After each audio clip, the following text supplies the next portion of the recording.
ബലവും ബഹുമാനവും ശക്തിയും സ്വീകരിപ്പാൻ ആര് മാത്രമേ യോഗ്യനായിട്ടുള്ളൂ? കുഞ്ഞാട് മാത്രമേ ഉള്ളൂ. ഇപ്പം കുഞ്ഞാട് ഇതിനെല്ലാം തോൽപ്പിച്ച ശേഷം നമ്മൾ പിന്നെ ഇരുന്നുകൊണ്ട് അവിടുത്തെ പോരാട്ടം കാരണം ഇവിടുത്തെ പോരാട്ടം വിടുതലില്ല എന്നൊക്കെ പറഞ്ഞു കഴിയുമ്പോൾ അർത്ഥം എന്താണെന്ന് വെച്ച് കഴിഞ്ഞാൽ നമ്മളിപ്പോൾ ഈ സാധനങ്ങൾക്കൊക്കെ ശക്തി കരയേറ്റുക. മനസ്സിലാകുന്നുണ്ടോ? അപ്പോൾ ഒരു മിനിമം ഫോം ഓഫ് വർഷിപ്പ് അത്. അതായത് നമ്മളൊരിതിന് ബലം കൊടുക്കുമ്പോൾ, ശക്തി കൊടുക്കുമ്പം നമ്മളതിനെ നമ്മളറിയാതെ എന്ത് ചെയ്യുക? ഉയർത്തുക. നമ്മൾ ആരുടെ നാമം മാത്രമേ ഉയർത്താവുള്ളൂ? കർത്താവിൻ്റെ നാമം മാത്രമേ ഉയർത്താവുള്ളൂ. ഒരിക്കലും സാത്താന് നമ്മളെ തോപ്പിച്ച് കളയാൻ പറ്റത്തില്ല. തോപ്പിച്ച് കളയാൻ മാത്രമല്ല, അവൻ ഇയ്യോബിനെ പരീക്ഷിക്കാൻ പോയപ്പോഴും പത്രോസിനെ പരീക്ഷിക്കാൻ വരാൻ ഒരുങ്ങിയപ്പോഴും പരീക്ഷിച്ചപ്പോഴും ദൈവത്തോട് പെർമിഷൻ ചോദിച്ചു. ദൈവത്തിൻ്റെ അടുത്ത് ചോദിച്ചു, ഞാൻ ഇവനെ ഒന്ന് പരീക്ഷിച്ചോട്ടെ. ഇപ്പം കർത്താവ് പറഞ്ഞു, വിശ്വാസം പോകാതെ വേണേൽ പരീക്ഷിച്ചോ എന്ന് പറഞ്ഞാൽ, പരീക്ഷിക്കാൻ പോലും നമ്മുടെ അടുത്തൊരു പരിശോധന കൊണ്ടുവരാൻ പോലും ദൈവത്തിൻ്റെ പരീക്ഷണവും ദൈവത്തിൻ്റെ സാങ്ഷനും പ്രൊട്ടക്ഷനും ഉണ്ട്. യേശുവിനെ സാത്താൻ പരിശോധിക്കാൻ പോകുമ്പം അവൻ ആത്മപൂർണനായി ആത്മനിറവായി ആത്മാവ് തന്നെയാണ് മരുഭൂമിയിലേക്ക് വിടുന്നത്. അപ്പോൾ പലരും വിചാരിക്കുന്നത് ഈ സാത്താൻ പരീക്ഷിച്ച് നോക്കാമെന്ന് വിചാരിച്ചാണ് ദൈവത്തിൻ്റെ പുത്രനല്ല. ദൈവം എന്തിനാണ് ആത്മാവ് നിറഞ്ഞവനായി സാത്താൻ്റെ അടുത്തേക്ക് വിട്ടത്? എന്തിനാ? ഇവനെ തോൽപ്പിക്കാൻ ആർക്കും കഴിയില്ല എന്ന് ലോകത്തോട് തെളിയിക്കാൻ വേണ്ടിയാണ്. അത് തോറ്റു പോകുമെന്ന് നോക്കാൻ വേണ്ടിയല്ല, തോക്കില്ല എന്ന് തെളിയിക്കാൻ വേണ്ടിയാണ്. അപ്പോൾ സാത്താനെ കർത്താവ് തോൽപ്പിച്ചു എന്ന് പറഞ്ഞു കഴിഞ്ഞാൽ നമുക്ക് വേണ്ടിയാണ് തോൽപ്പിച്ചത്. ഇപ്പോൾ പല ആൾക്കാരും വർഷങ്ങൾ കഴിഞ്ഞാലും ബന്ധനത്തിൽ കഴിയുന്ന എന്തുകൊണ്ടെന്ന് വെച്ച് കഴിഞ്ഞാൽ അവരുടെ വിശ്വാസത്തിലാണ് ബന്ധനം. ആ വിശ്വാസം നിങ്ങൾ വിശ്വസിച്ചാൽ നിങ്ങൾക്ക് അങ്ങനെ തന്നെയാണ്. കാരണം നിങ്ങൾ കുഞ്ഞാടിനെ മഹത്വപ്പെടുത്താതെ ഈ സാത്താനെ മഹത്വപ്പെടുത്തിയാൽ നിങ്ങളുടെ ജീവിതത്തിൽ അത് എപ്പോഴും അതൊരു ചിന്താതലത്തിൽ അത് എപ്പോഴും ഒരു പോരാട്ടമായിരിക്കും. എനിക്കൊരു പോരാട്ടമില്ല ഉള്ള കാര്യം ഞാൻ പറഞ്ഞ, ഞാൻ വർഷങ്ങളായിട്ട് പോരാട്ടം എന്ന് പറഞ്ഞൊരു സാധനത്തെ കണ്ടിട്ട് പോലുമില്ല. കാരണം കൂടി വന്നാൽ അതിന് നമ്മുടെ ജീവനിൽ എടുക്കാൻ പറ്റുള്ളൂ. അതുപോലെ എടുക്കാൻ പറ്റില്ല. അത് ദൈവത്തിൻ്റെ പെർമിഷനിൽ ഒന്നും സാധിക്കും. എടുത്താൽ നമ്മൾ കർത്താവിൻ്റെ അടുത്തല്ലേ പോകുന്നേ. പിന്നെ എന്ത് പോരാടാനാണ്? വി ആർ വിക്ടോറിയസ് അല്ലേ? പിന്നെ എന്ത് പോരാട്ടത്തെക്കുറിച്ചാണ് പറയുന്നത്? ഇത് ഈ ആകാശത്തിൽ അധികാരം എന്ന് പറഞ്ഞാൽ എന്താ ഈ സാധനം? എന്തിനെയാണ് നമ്മൾ പോരാടുന്നത്? ഈ എഫേസ്യ ലേഖനത്തിൽ പറയുന്ന ഈ ആകാശത്തിൻ്റെ അധികാരം, വാഴ്ചകൾ എന്നൊക്കെ പറയുന്നത്, അന്ധകാരത്തിൻ്റെ ലോകാധിപതി എന്നൊക്കെ പറയുന്നത് എന്ത് സാധനമാണ്? അതാ ഞാൻ പറഞ്ഞു, ഈ കത്തിൻ്റെ അവസാന ഭാഗം വായിക്കുമ്പോൾ ഉണ്ടാകുന്നൊരു കൺഫ്യൂഷനാണ്. ഇത് 2-ാം അധ്യായത്തിൽ എക്സ്പ്ലെയിൻ ചെയ്തിട്ടുണ്ട് ഇതെന്താ സാധനമെന്ന്. നമുക്ക് നോക്കാം എന്ത് സാധനമാണ് ഈ ആകാശത്ത് പോയി പതിയിരിക്കുന്നത് നമ്മളെ കീഴ്പ്പെടുത്താൻ വേണ്ടി.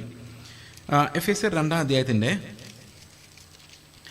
2-ാം വാക്യം, അവയിൽ മുൻപേ നിങ്ങൾ, ഞാൻ വായിച്ചോളാം കേട്ടോ. അതിൻ്റെ കാരണം എന്ന് വെച്ച് കഴിഞ്ഞാൽ കൺഫ്യൂഷൻ ഉണ്ടാവും, എവിടെ നിർത്തണം, എന്തോരം സ്പീഡ് വായിക്കണം. അപ്പം ഞാനങ്ങ് വായിച്ചേക്കാമെങ്കിൽ, ഓക്കെ. അവയിൽ നിങ്ങൾ മുൻപേ ഈ ലോകത്തിൻ്റെ കാലഗതിയെയും, ലോകത്തിൻ്റെ എന്താണ് കാലഗതി? ഗതി എന്ന് പറഞ്ഞാൽ എന്താ? ഡയറക്ഷൻ അല്ലേ? ഗതി നിർണ്ണയിക്കുക എന്ന് പറഞ്ഞാൽ അതിൻ്റെ ദിശ. കാലത്തിൻ്റെ ഗതി, കാലത്തിൻ്റെ പോക്ക്, അല്ലെങ്കിൽ കാലത്തിൻ്റെ ദിശ. ഇപ്പോൾ കാലം ഓരോ സമയത്ത് ഓരോ ദിശയിലാണ് പോയിക്കൊണ്ടിരിക്കുന്നത്. അതിനനുസരിച്ചാണ് നമ്മൾ നടക്കുന്നത്. ഇക്കാലത്ത് ഇങ്ങനെയൊക്കെയാണെന്ന് പറഞ്ഞാൽ അങ്ങനെയല്ല നമ്മളെല്ലാം ചെയ്യുന്നത്. അപ്പം കാലം മാറുന്നതനുസരിച്ച് നമ്മളും മാറിക്കൊണ്ടിരിക്കും. നമ്മൾ അന്ന് ഈ രക്ഷിക്കപ്പെടുന്നതിന് മുമ്പ് നമ്മളെല്ലാം അങ്ങനെയായിരുന്നു, കാലത്തിൻ്റെ ഗതി അനുസരിച്ചുകൊണ്ടിരുന്നത്. ചില സമയത്തൊക്കെ ഊശാന്താടി ആയിരിക്കും ഫാഷൻ. അപ്പം കുറേ നാൾ ഊശാന്താടി വെച്ചിട്ടുണ്ടാകും, ഇതാണ് ഫാഷൻ. അപ്പോൾ അത് കാണുമ്പോൾ എല്ലാവർക്കും സന്തോഷമാകുന്നത്.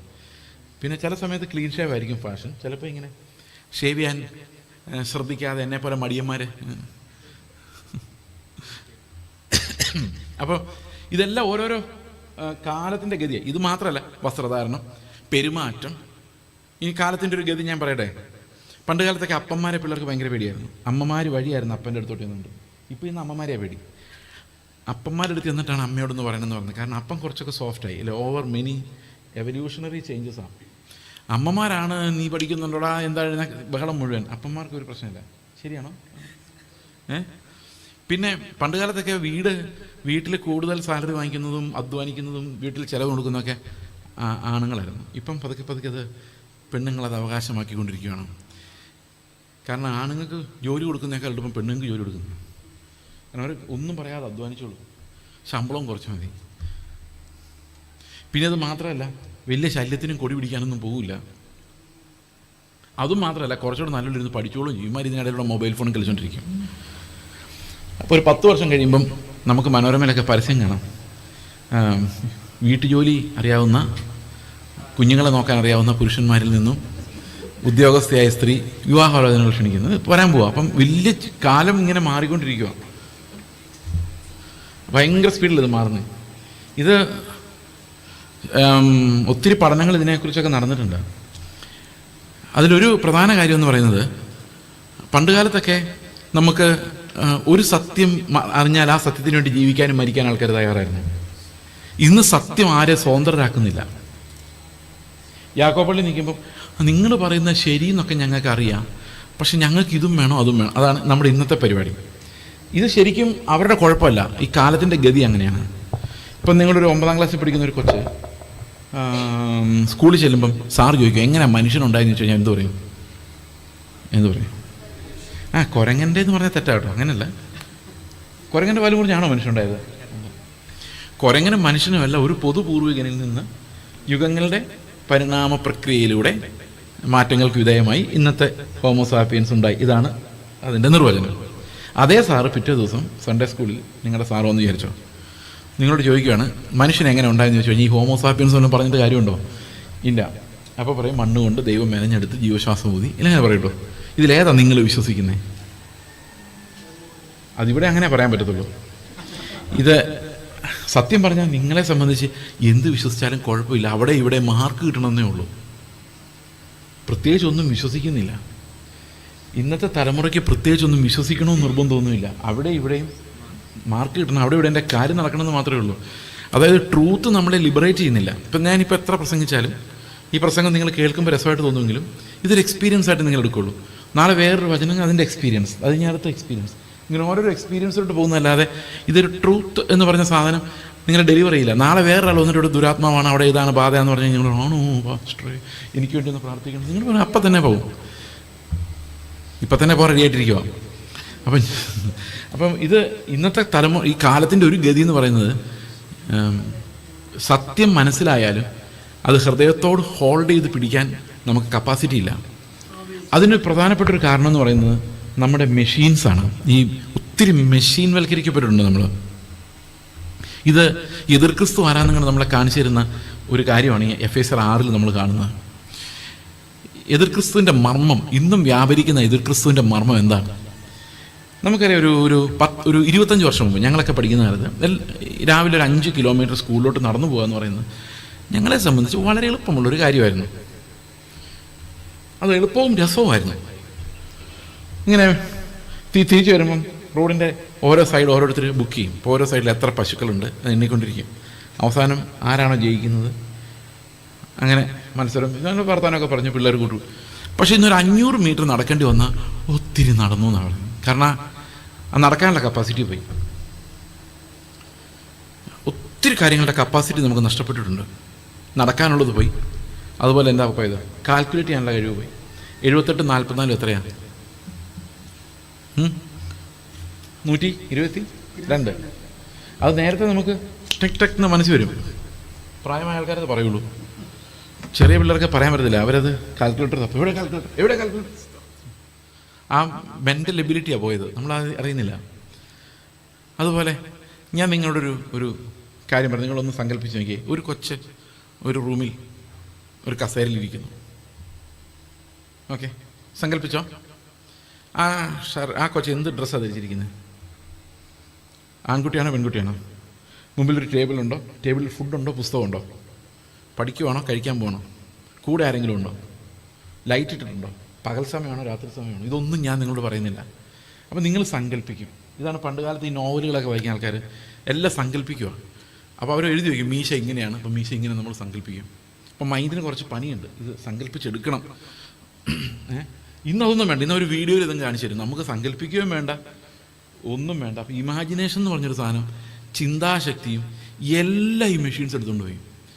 ഇപ്പം നമുക്ക് പിള്ളേർക്ക് ഒരു കഥ വായിക്കാൻ പറ്റത്തില്ല, അവർക്ക് കാണണം, വീഡിയോയിൽ കാണണം. അവർക്ക് ടെക്സ്റ്റ് ബുക്ക് വായിക്കാൻ പറഞ്ഞു കഴിഞ്ഞാൽ ആരെങ്കിലും വീഡിയോയിൽ കാണിച്ചു കൊടുത്തില്ലെങ്കിൽ അവർക്ക് മനസ്സിലാവില്ല. അത് കാരണം മനുഷ്യൻ്റെ വലിയൊരു ബ്രെയിനിൻ്റെ വലിയൊരു ഭാഗം ഈ അന്ത്യകാലത്ത് ഹൈജാക്ക് ചെയ്യപ്പെട്ടിരിക്കുക, നമുക്ക് ഉപയോഗിക്കാൻ പറ്റുന്നില്ല. സ്കില്ലുകൾ, അതുകൊണ്ട് പുതിയ സാധനങ്ങളൊന്നും ആരും കണ്ടുപിടിക്കുന്നില്ല. ഉള്ളത് ഒക്കെ തട്ടിമുട്ടി മുമ്പോട്ട് പോകുന്നുള്ളതല്ലാതെ ഒരു റെവല്യൂഷണറി ആയിട്ടൊരു പുതിയ സാധനം കണ്ടെത്താൻ പറ്റാത്ത ഒരു തിയറിയുടെ സൈഡിലെല്ലാം ഭയങ്കര ഫെയിൽ. ഞാനിത് പറയാൻ കാരണം വെച്ച് കഴിഞ്ഞാൽ മനുഷ്യൻ വെറും പാവകളായി മാറിക്കൊണ്ടിരിക്കുകയാണ്. ഇപ്പോൾ നിങ്ങൾ യൂട്യൂബിൽ ഒരു ചാനൽ നോക്കുന്നു, ഒരു ചാനൽ അബദ്ധത്തിൽ നോക്കി അതേപോലുള്ള ചാനലുകൾ ഇങ്ങനെ വന്നുകൊണ്ടിരിക്കും അല്ലേ? അപ്പോൾ പതുക്കെ ഇപ്പോൾ ഇന്ന് പിണറായി വിജയനെതിരെ ഒരു ചാനൽ കണ്ടെന്ന് വിചാരിച്ചു. അത് കണ്ടു കഴിഞ്ഞപ്പോൾ ഇവൻ ദുഷ്ടൻ, എല്ലാം ദുഷ്ടന്മാരാണ്. ഞാൻ പറഞ്ഞത് എല്ലാം നല്ലവരുമാണ്, ദുഷ്ടന്മാരാണ്, മനുഷ്യരെല്ലാം അങ്ങനെയാണ്. കുറേ കഴിഞ്ഞപ്പം അതുപോലത്തെ കുറേ എണ്ണം വരും.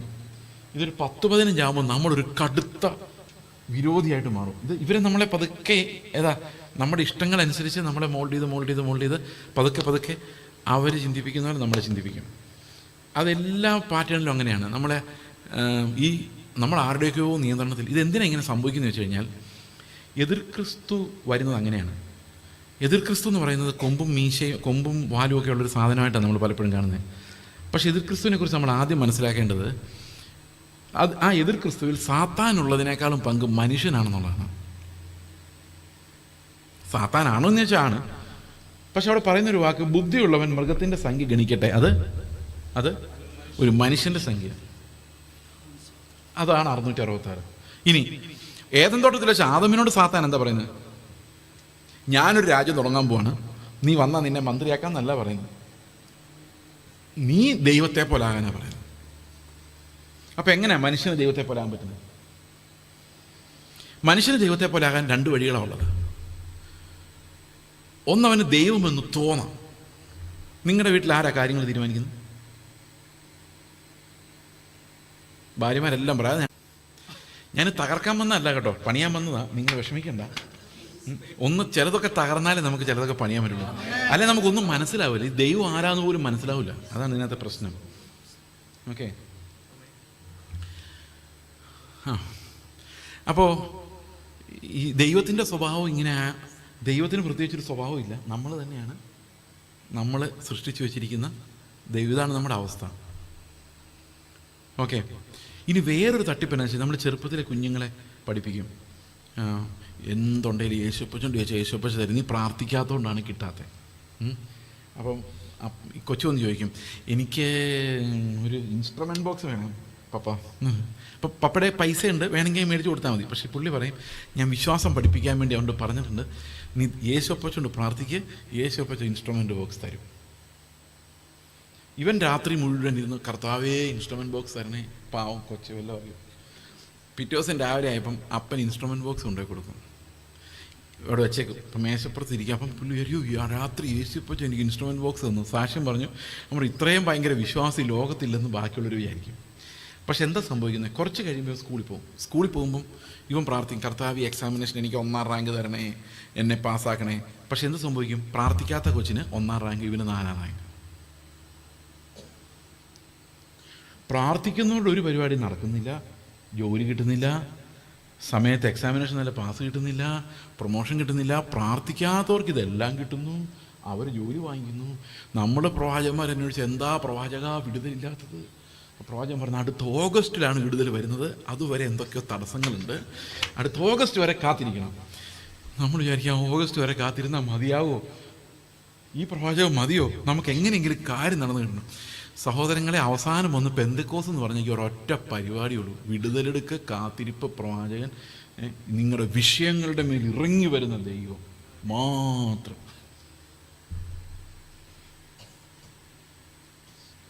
ഞാൻ ഈ തൃശ്ശൂരിൽ പണ്ട് വർഷങ്ങൾക്ക് മുമ്പ് 2014 പ്രസംഗിക്കാൻ വന്നു. എവിടെയാണെന്ന് ഓർമ്മയൊന്നുമില്ല, തൃശ്ശൂരിൽ. അപ്പോൾ ഞാൻ അവിടെ ലോകം പ്രസംഗമായിരുന്നു. ഇന്ന് എനിക്കൊരിത്തിരി ക്ഷീണമൊക്കെ ഉണ്ട്, അതുകൊണ്ട് എത്ര നേരം നിൽക്കാൻ പറ്റുമെന്നൊക്കെ ഉള്ളതൊക്കെ ദൈവത്തിൻ്റെ ഇഷ്ടം പോലെയാണ്. പിശാചിൻ്റെ പോരാട്ടമൊന്നുമല്ല കേട്ടോ. ഞാൻ അവനൊരു തുള്ളി പോലും മഹത്വം കൊടുക്കാൻ ഒരിക്കലും ആഗ്രഹിക്കുന്നില്ല.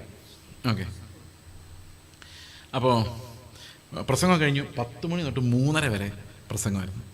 ഇടയ്ക്ക് വെള്ളം പോലും കുടിക്കാൻ പറ്റില്ല. ഞാൻ ചോദിച്ചില്ല. ഉച്ചയായപ്പോൾ എനിക്ക് ഇത്തിരി വിശപ്പൊക്കെ തോന്നി. ഞാൻ പറഞ്ഞു, നമുക്കൊരു ബ്രേക്ക്, പൊക്കോട്ടെ എന്ന് പറഞ്ഞു. 3 മണി വരെ. 3 മണി കഴിഞ്ഞ് ഇപ്പോൾ ഒരു ആൻറ്റി എൻ്റെ അടുത്ത് വന്നിട്ട് ചോദിക്കുക, പാസ്റ്റർ പ്രസംഗം വളരെ നന്നായിരുന്നു, എനിക്കൊരു സംശയമുണ്ട്. എന്താ?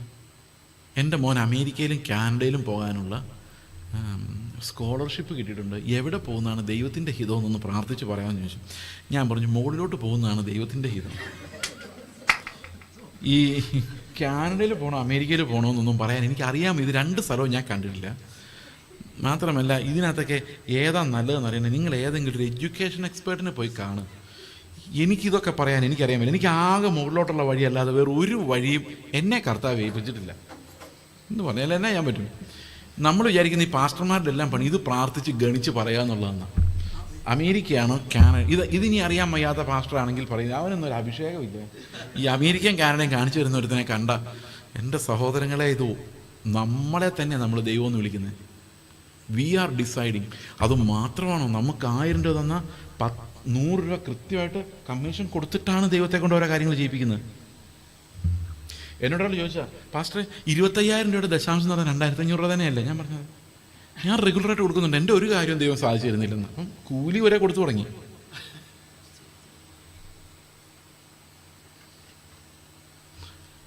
പത്രോസിൻ്റെ കാര്യം വെച്ചെങ്കിൽ പത്രോസ് മീൻ പിടിക്കാൻ പോയപ്പോൾ കർത്താവ് വലിയ മീൻ കൊണ്ട് നിന്ന് പിറ്റേ. അപ്പോൾ പത്രോസ് പറയാം, കർത്താവെ നാളെ നീ എൻ്റെ കൂടെ വരണേ, 100 മീൻ എനിക്ക് കിട്ടിയാൽ 10 മീൻ നിനക്ക് കൃത്യമായിട്ട് തന്നേക്കാം. നാളെ ഈ ബിസിനസ്സിൽ നീ എൻ്റെ കൂടെ ഇറങ്ങി വരുന്നതിനായി സ്തോത്രം, എൻ്റെ പടകിൽ നീ ഇറങ്ങി. അങ്ങനെയാണ് പറഞ്ഞത്. ദയവായിട്ട് എന്നെ വിട്ടു പോകാനാണ് പറഞ്ഞത്. കാരണം അവൻ ദൈവത്തെ കണ്ടു, നമ്മൾ മീനാണ് കണ്ടുകൊണ്ടിരിക്കുന്നത്. അതുകൊണ്ട് നമ്മൾ വൈബ്രേഷനോടെ പറയും, പടകിൻ്റെ നടുവിൽ യേശു ഉണ്ടെങ്കിൽ. യേശു ഉണ്ടെങ്കിൽ നമ്മുടെ കാര്യം പോക്കാം. അതാണ് സത്യം. മീൻപിടുത്തവും തീരും, അതോടുകൂടി വലയം വലിച്ചു കഴിഞ്ഞ് നമ്മൾ എന്തിലെങ്കിലും പോകും. ദൈവത്തിൻ്റെ കൃപയാൽ കർത്താവ് അങ്ങനെ ഇറങ്ങി നമ്മുടെ അടുത്ത് വന്നില്ല എന്ന് വിചാരിച്ചാൽ മതി. ഓക്കെ, അപ്പോൾ നമ്മൾ ഈ മനസ്സിലാക്കി വച്ചിരിക്കുന്നതൊക്കെ മനുഷ്യൻ്റെ ചിന്തകളുടെ, ഭയത്തിൻ്റെ, കൊതികളുടെ ഒരു എക്സ്റ്റൻഷനാണ് മനുഷ്യൻ നിർമ്മിച്ചു വച്ചിരിക്കുന്ന ദൈവം. ഈ ദൈവത്തെ പ്രസാദിപ്പിക്കാൻ എന്നെ സഹായിക്കും എന്ന് വിചാരിക്കുന്ന മതം. എന്നിട്ട് കുഞ്ഞുങ്ങൾക്ക് എന്ത് സംഭവിക്കുന്നറിയോ? ഇവർ കുറേ കഴിയുമ്പോൾ പ്രാർത്ഥിക്കുന്നതിലൊന്നും നടക്കുന്നില്ല. ഇവരുടെ ഉള്ളിൽ അറിയാം ഈ പ്രാർത്ഥിച്ചാലൊന്നും നടക്കില്ല, പക്ഷെ അവർ വെളിയിൽ കാണിക്കില്ല. അവരുടെ ഉള്ളിൽ നിന്ന് ആ ഫെയ്ത്ത് പതുക്കെ പതുക്കെ പോയി. പിന്നെ നിങ്ങൾ പറയുമ്പം അവർ വന്നിരിക്കും, പറയുമ്പം അവർ പീ എന്ന് വയ്ക്കും, പറയുമ്പോൾ അവർ ബൈബിൾ ക്വിസിൽ പങ്കെടുക്കും, പാട്ടുപാടും, ടാലൻറ്റ് കാണിക്കും. പക്ഷെ അവരുടെ ഉള്ളിൽ കർത്താവ് നടത്തും എന്നൊരു ഫെയ്ത്ത് പോയി. അവരുടെ പിള്ളേരുടെ കാലം വരുമ്പോഴേക്കും അത്രയും പോലും കാണുന്നില്ല. അതുകൊണ്ട് പെന്തക്കോസ്തിൻ്റെ 4ാം ജനറേഷനായാലും 3ാം ജനറേഷനായാലും ഇത് അവസാനത്തെ ജനറേഷൻ ആകാനുള്ള സാധ്യതയാണ് ഏറ്റവും കൂടുതൽ ഫ്രണ്ടിൽ നിൽക്കുന്നത്. ഞാൻ തമാശയായിട്ട് പറഞ്ഞതല്ല, ഇത് വളരെ ഗൗരവമായിട്ട് നമ്മൾ ചിന്തിക്കേണ്ട ഒരു കാര്യമാണ്. There is no faith. ഈ ഫെയ്ത്ത് ഇല്ല, അല്ലെങ്കിൽ നമ്മൾ താളം തെറ്റി പോയിട്ടുണ്ട്, നമ്മൾ തോറ്റു പോയിട്ടുണ്ടെന്നുള്ളതിൻ്റെ ഒരു എക്സാമ്പിളോടെ ഞാൻ നിങ്ങളോട് പറയാം. ഞാൻ ഇത് നിങ്ങളോടൊരു ചോദ്യമായിട്ട് എടുത്തോ. നിങ്ങളോട് ചോദിക്കണമെന്ന് ആഗ്രഹമുണ്ട്. പക്ഷെ നിങ്ങൾ നേരത്തെ എൻ്റെ പ്രസംഗങ്ങളൊക്കെ കേട്ടിട്ടുള്ളവരാണെങ്കിൽ ചിലപ്പോൾ ഇതിൻ്റെ ഉത്തരം നിങ്ങൾക്ക് പെട്ടെന്ന് പിടികിട്ടും. അതുകൊണ്ട് ഞാൻ നിങ്ങളോട് ചോദിക്കുന്നില്ല. ഞാനൊരു ദിവസം AGയുടെ തന്നെ എറണാകുളത്തുള്ളൊരു ചർച്ചിൽ പ്രസംഗിക്കുമ്പോൾ ഞാൻ അവരോട് ഇങ്ങനെ ചോദിച്ചു, നിങ്ങളുടെ അവസ്ഥയ്ക്ക് മാറ്റം വരും, നിങ്ങളുടെ ദാരിദ്ര്യത്തിൽ നിങ്ങൾ രക്ഷപ്പെടും, നിങ്ങളുടെ കടഭാരങ്ങൾ മാറും, രോഗങ്ങൾ സൗഖ്യമാകും, നിങ്ങളുടെ ബിസിനസ്സിനെ അഭിവൃദ്ധിപ്പെടുത്തും, തലമുറയെ അനുഗ്രഹിക്കും, പിന്നെന്താ കടഭാരങ്ങൾ മാറും. 100% വിശ്വാസമുള്ളവരൊന്ന് കൈവക്കാൻ പറഞ്ഞു. എല്ലാവരും കൈവക്കി. പുറകോട്ട് നോക്കി, പുറകോട്ട് 3-4 പാസ്റ്റർമാരുണ്ടായിരുന്നു, അവരെല്ലാവരും കൈവക്കി. എല്ലാവർക്കും വിശ്വാസമല്ല, അതെല്ലാം വിശ്വാസമുണ്ടോ? വിശ്വാസമുണ്ടോ? അടുത്ത ചോദ്യം. ഇപ്പോൾ സമയം 12:10 12:15 കർത്താവ് വന്നാൽ 100% ഞാൻ കർത്താവിൻ്റെ അടുത്ത് പോയിരിക്കും എന്ന് 100%, 99.9 അല്ല, 100% ഉറപ്പുള്ളൊരു കൈവക്കാൻ പറഞ്ഞു. നിങ്ങളോട് ഞാൻ ചോദിക്കുവാന്ന് വിചാരിച്ചോ, കൈവക്കണ്ട, വെറുതെ എന്തിനാ?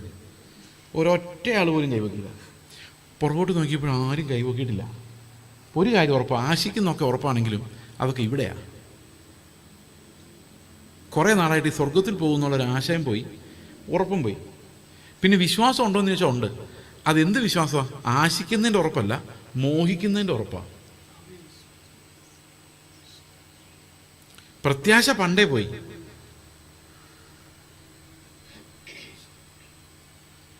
സ്വർഗത്തിൽ പോവോ?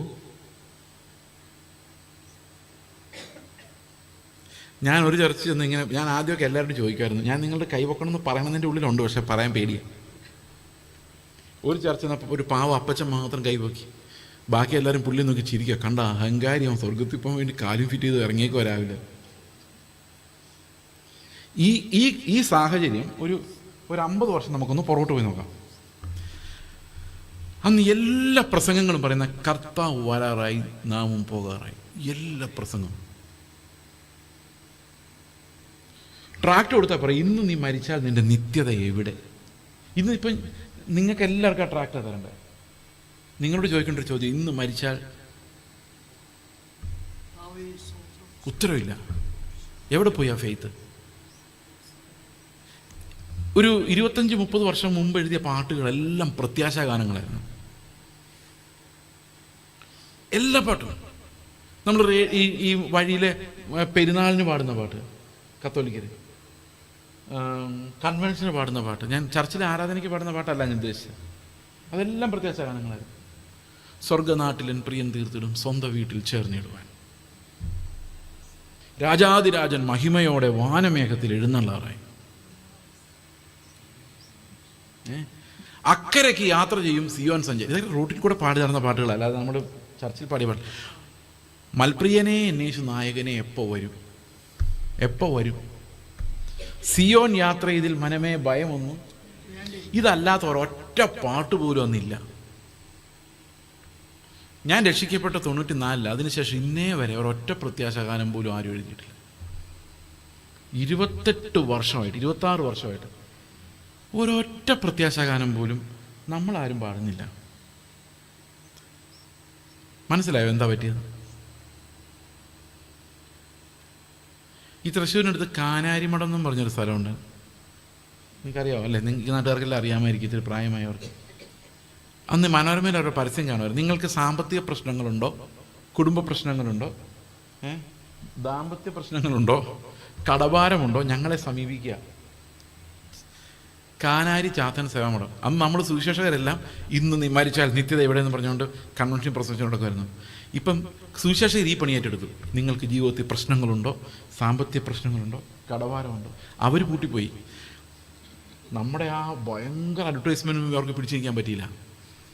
ഈ നിത്യതയെക്കുറിച്ച് പറയുന്ന ആൾക്കാർ ഇവിടുന്ന് അപ്രത്യക്ഷമാവുകയും ചെയ്തു. ശരിക്കും ആരാ ജയിച്ചത്? ഇവിടെയാണ് ശത്രു ജയിച്ചത്. പ്രത്യാശയുടെ സ്വീകാരം മുറുകെ പിടിക്കാൻ പറ്റാത്ത വിശ്വാസികളെന്ന് ചിന്തിക്കുമ്പോഴും അവർ കർത്താവിൻ്റെ യാഗത്തിലേക്ക്, അതിലൂടെയുള്ള വീണ്ടെടുപ്പിലേക്ക് കടന്നു വരാൻ പറ്റാതെ നമ്മൾ പണ്ടുകാലത്ത് ജീവിച്ചിരുന്ന അതേ മോഹങ്ങളെ വർദ്ധിപ്പിക്കുമാറുള്ള ശുശ്രൂഷകൾ. വലിയൊരു മരണം, ആത്മിക മരണത്തിൻ്റെ നടുവിലാണ് ഇന്ന് ലോകത്തിലെ സഭകൾ മുഴുവൻ. ഓരോ പ്രസംഗം കേട്ടിറങ്ങുമ്പോഴും കൂടുതൽ മോഹികളായി നമ്മൾ ഇറങ്ങുകയാണ്. മോഹികളായി.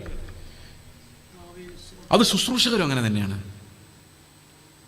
2017 എന്നോടൊരു പാസ്റ്റർ പ്രവചിച്ചു, നിങ്ങളുടെ ശുശ്രൂഷയുടെ തലം മാറാൻ പോവാണ്.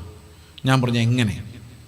പുള്ളി പറഞ്ഞു, ഇപ്പോൾ 200 പേരോട് സംസാരിക്കുന്ന നിങ്ങൾ 2000 പേരോട് സംസാരിക്കുന്ന തലത്തിലേക്ക് നിങ്ങൾ മാറാൻ പോവാണ്. ഞാൻ പറഞ്ഞു, എനിക്കൊരു ശമരിയാക്കാരി സ്ത്രീ അന്വേഷിച്ച് നടന്ന യേശുവിൻ്റെ തലത്തിലേക്കും ഒരു ഷണ്ണിന് വേണ്ടി മരുഭൂമിയിലൂടെ നടന്ന ഫിലിപ്പോസിൻ്റെ തലത്തിലേക്കുള്ളൊരു പ്രൊമോഷനാണ് ഞാൻ നോക്കിക്കൊണ്ടിരിക്കുന്നത്. ആ ഒരു മനസ്സെനിക്ക് വരുന്നതാണ് എന്നെ സംബന്ധിച്ച് പ്രൊമോഷൻ. എന്നെ ഇങ്ങോട്ട് വിളിച്ചപ്പോൾ എത്ര പേര് വരുന്നു ഞാൻ അന്വേഷിച്ചില്ല. എനിക്കത് അന്വേഷിക്കേണ്ട കാര്യമില്ല. എനിക്ക് ഇന്ന് ടൈം ഉണ്ടായിരുന്നു. ടൈം ഉണ്ടെങ്കിൽ ഒരാളോട് സുവിശേഷം പറയുക, അത്രയേ ഉള്ളൂ. അതിന് വേണ്ടിയുള്ളൊരു അവസരം എവിടെ കിട്ടിയാലും ഞാൻ പോകും. 4 പേരുണ്ട്. കഴിഞ്ഞ ദിവസം ഞാൻ സംസാരിച്ചത് 3 പേരുണ്ടായിരുന്നു. ചുമ്മാ വീട്ടിലിരിക്കുന്നതിനൊക്കെ എന്നോട് പറഞ്ഞ് ഇങ്ങനെ എല്ലാ മീറ്റിങ്ങിനും പോയാൽ നമ്മുടെ വില പോകുന്നു. വില നമ്മൾ വലിയ വലിയ മീറ്റിങ്ങിന് മാത്രം പോയാലേ നമുക്കൊരു വില ഉണ്ടാവുള്ളൂ. 2-3 പേരെടുത്ത് പ്രസംഗിച്ചാൽ ഇവൻ എല്ലായിടത്തും വിളിച്ചപ്പോൾ ഇതൊക്കെ ബിസിനസ്സിൻ്റെ തന്ത്രങ്ങളാണ്. അപ്പോൾ അദ്ദേഹം എന്നോട് പറയുക, പാസ്റ്ററെ ഞാൻ പ്രവചിക്കുന്നില്ല, അതുപോലെ നടക്കുന്നുണ്ട്. ഇതും നടക്കുമായിരിക്കും. പക്ഷേ ഞാൻ ഏത് ആത്മാവിലാണ് പ്രവചിക്കുന്നത് എനിക്കിപ്പോൾ സംശയം തോന്നുന്നു. ഞാൻ പറഞ്ഞ് സംശയിക്കാനൊന്നുമില്ല. പുള്ളി ഉടനെ അത് വിട്ടു. ഇപ്പോൾ പ്രവചിക്കുന്നില്ല, ഇപ്പോൾ ജോലി ചെയ്ത് ജീവിക്കുക. ഒരു പ്രസംഗം കേട്ട്, ഒരു പ്രവചനം കേട്ടിറങ്ങുമ്പോഴേക്കും അടുത്ത കാലത്തെങ്കിലും കർത്താവ് വരല്ലേ, ഇനി കുറേ കൂടെ വിടുതൽ ബാക്കിയുണ്ട്, എൻ്റെ വീട് പണി തീർന്നിട്ടില്ല, എൻ്റെ മക്കൾ സെറ്റിലായിട്ടില്ല, അതെല്ലാം കഴിഞ്ഞ് കർത്താവ് വന്നാൽ മതി എന്നാണ് തോന്നുന്നതെങ്കിൽ you are in a big trouble. നിങ്ങൾ വേറൊരു ആത്മാവിനാൽ ശുശ്രൂഷിക്കപ്പെടുന്നുണ്ട്. അത് പ്രത്യാശ വർദ്ധിപ്പിക്കുന്ന ആത്മാവല്ല, മോഹങ്ങൾ ജനിപ്പിക്കുന്ന ആത്മാവാണ്, അത്യാഗ്രഹത്തെ വർദ്ധിപ്പിക്കുന്ന ആത്മാവ്. ശുശ്രൂഷപരമായി മാത്രം. ഇപ്പോൾ ഒരു ഉദാഹരണത്തിന് നിങ്ങളൊരു വീടിന് വേണ്ടി പ്രാർത്ഥിക്കും. 2 മുറിയുള്ള ഒരു വീടിന് വേണ്ടി പ്രാർത്ഥിക്കുന്നതാണോ 2 നിലയുള്ള ഒരു വീടിന് വേണ്ടി പ്രാർത്ഥിക്കുന്നതാണോ വിശ്വാസം? ഏതാ വിശ്വാസം? കൂടുതൽ വിശ്വാസം ഉണ്ടെങ്കിൽ നിങ്ങൾ എന്ത് ചെയ്യും? എന്ത് ചെയ്യും? 2 നിലയുള്ള വീട്. ഏതാ അത്യാഗ്രഹം? അപ്പൊ വിശ്വാസം ഈസ് ഈക്വൽ ടു മോർ അത്യാഗ്രഹി ഈസ് കോൾഡ് എ ബെറ്റർ വിശ്വാസി. ആണോ അല്ലയോ? അപ്പൊ ഈ വിശ്വാസം എന്ന് പറഞ്ഞ് നമ്മൾ വളർത്തിവിടുന്ന സാധനം എന്തോ. എന്നാൽ യഥാർത്ഥ വിശ്വാസം, എബ്രഹാമിനുണ്ടായിരുന്ന വിശ്വാസം എന്താ? ദൈവം ശില്പിയായി പണിയുന്ന അടിസ്ഥാനമുള്ളൊരു നഗരമുള്ളത് കൊണ്ട് ഞങ്ങൾക്ക് ടെന്റ് മതി. ഇതാണ് രക്ഷാകരമായ വിശ്വാസം. പക്ഷെ ഇന്ന് സാത്താൻ നമ്മുടെ ഇടയിൽ സ്പ്രെഡ് ചെയ്തിരിക്കുന്ന വിശ്വാസം ഈ ലോകത്തിൻ്റെ പ്രഭുവിൻ്റെ അവശിഷ്ടങ്ങളാണ്. ഇതാണ് ബാബിലോൺ. ഈ ബാബിലോൺ നമുക്ക് ഭയങ്കര ഇഷ്ടമാണ്, അതിൻ്റെ മഹത്വം. ഈ പോരാട്ടത്തെ ജയിക്കാനാണ് നമുക്ക് പ്രയാസം. കാരണം ഇതൊരു മനുഷ്യൻ ഇറക്കി വിടുന്നതല്ല. ഇത് അന്ത്യകാലത്ത് ലോകത്തിൽ മുഴുവൻ വ്യാപിക്കുന്ന കാലഗതിയുടെ പ്രത്യേകതയാണ്. 1980 വിശ്വാസി അല്ല 2022 വിശ്വാസി. അവൻ്റെ മോഹങ്ങൾ വേറെയാണ്, അവൻ്റെ അജണ്ട വേറെയാണ്. അപ്പോൾ ഈ കാലഗതിക്കനുസരിച്ച് നമ്മൾ ജീവിക്കുമ്പോൾ നമുക്ക് എന്ത് സംഭവിക്കും? നമുക്കെതിരെ നീന്താനുള്ള ശക്തിയില്ല. ഇനി വിവാഹം കഴിക്കാൻ പോകും. നമ്മുടെ ദൈവം നമ്മൾ തന്നെയാണ്. ഓർത്തഡോക്സ് പാരമ്പര്യത്തിൽ നിന്ന് വിശ്വാസത്തിൽ വന്ന യുവാവ് ഓർത്തഡോക്സ് പാരമ്പര്യത്തിലുള്ള പെൺകുട്ടിയുടെ മാതാപിതാക്കളിൽ നിന്നും വിവാഹാലോചനകൾ ക്ഷണിക്കുന്നു. അപ്പോൾ ഇതിങ്ങനെ കുറേ ആയപ്പോൾ ഞാൻ ഒരാളോട് പറഞ്ഞു, ഇത് ശരിക്കും പറഞ്ഞാൽ ആത്മാവിൻ്റെ ആലോചനയല്ല, ഇത് ജഡത്തിൻ്റെ ഗൂഢാലോചനയാണ്. അപ്പോൾ പുള്ളി പറഞ്ഞു, ബ്രദർ പറയുന്നവരൊന്നുമല്ല, വർഷങ്ങൾക്ക് മുമ്പ് കേട്ടോ, അന്ന് ബ്രദറാണ്, ഇന്ന് ബ്രദർ അല്ലാതായത്. കർത്താവ് ബ്രദർ യേശു പോലും അല്ലായിരുന്നു, വെറും യേശു ക്രിസ്തു ആയിരുന്നു. ഇനി കേഫാവിനോട് പൗലോസ് സംസാരിക്കുമ്പോൾ റവറൻഡ് കേഫ, ബ്രദർ കേഫ, പാസ്റ്റർ കേഫ പോലും പറഞ്ഞാൽ നമുക്ക് എന്തോ ഒരു അസ്വസ്ഥത തോന്നും. ഇതെന്തോ ഒരു സ്പെല്ലിംഗ് മിസ്റ്റേക്ക് ഉണ്ടല്ലോ. പക്ഷെ പാസ്റ്റർ ചേസ് എന്ന് പറഞ്ഞാൽ അത് തോന്നാത്തതിൻ്റെ കാരണം അന്തക്കാലമല്ല ഇന്ത കാലം എന്നുള്ളതാണ്. അന്ത ആളല്ല ഇന്ത ആൾ. അതുകൊണ്ട് ഓക്കെ. അപ്പോൾ കല്യാണം, അപ്പം പുള്ളി പറയാണ്, അത് ഒരു വിവാഹം എന്ന് പറഞ്ഞാൽ 2 വ്യക്തികൾ തമ്മിലുള്ള ബന്ധമല്ല, പിന്നെ പറ 2 കുടുംബങ്ങൾ തമ്മിലുള്ള. ഇത് എവിടെ നിന്ന് കിട്ടിയത്? ബൈബിളിലുണ്ടോ അങ്ങനെ? ബൈബിളിൽ എഴുതിയിരിക്കുന്ന സ്ത്രീ അവളുടെ പിതൃഗ്രഹത്തെ മറന്നു, പുരുഷൻ അവൻ്റെ അപ്പനെ അമ്മയും വിട്ടു ഭാര്യയോട് പറ്റിച്ചേരുന്നു. അല്ല അപ്പുറത്തെ അമ്മായിപ്പനും അമ്മായിയും ഇപ്പുറത്തെ അമ്മായിപ്പനും അമ്മായിയും ഇരുന്ന് കപ്പയും മീനിൽ നിന്ന് ഗോസി പഠിക്കാനുള്ള പരിപാടിയല്ല കല്യാണം എന്ന് പറയുന്നത്. ഇനി ഞാൻ ഞെട്ടിപ്പിക്കുന്ന ഒരു കാര്യം കൂടെ പറയാം. പെൺപിള്ളേരോട് ഇത് സീരിയസ് ആയിട്ട് എടുക്കരുത്. സീരിയസ് ആയിട്ട് എടുത്താൽ നമ്മുടെ സമൂഹം സമ്മതിക്കില്ല. ഈ കല്യാണം കഴിച്ച് കഴിഞ്ഞാൽ പെൺകുട്ടി ആൺകുട്ടിയുടെ വീട്ടിൽ പോയി താമസിക്കണമെന്ന് ബൈബിളിലുണ്ടോ? ബൈബിളിലില്ല. അപ്പനെ അമ്മയും വിട്ട്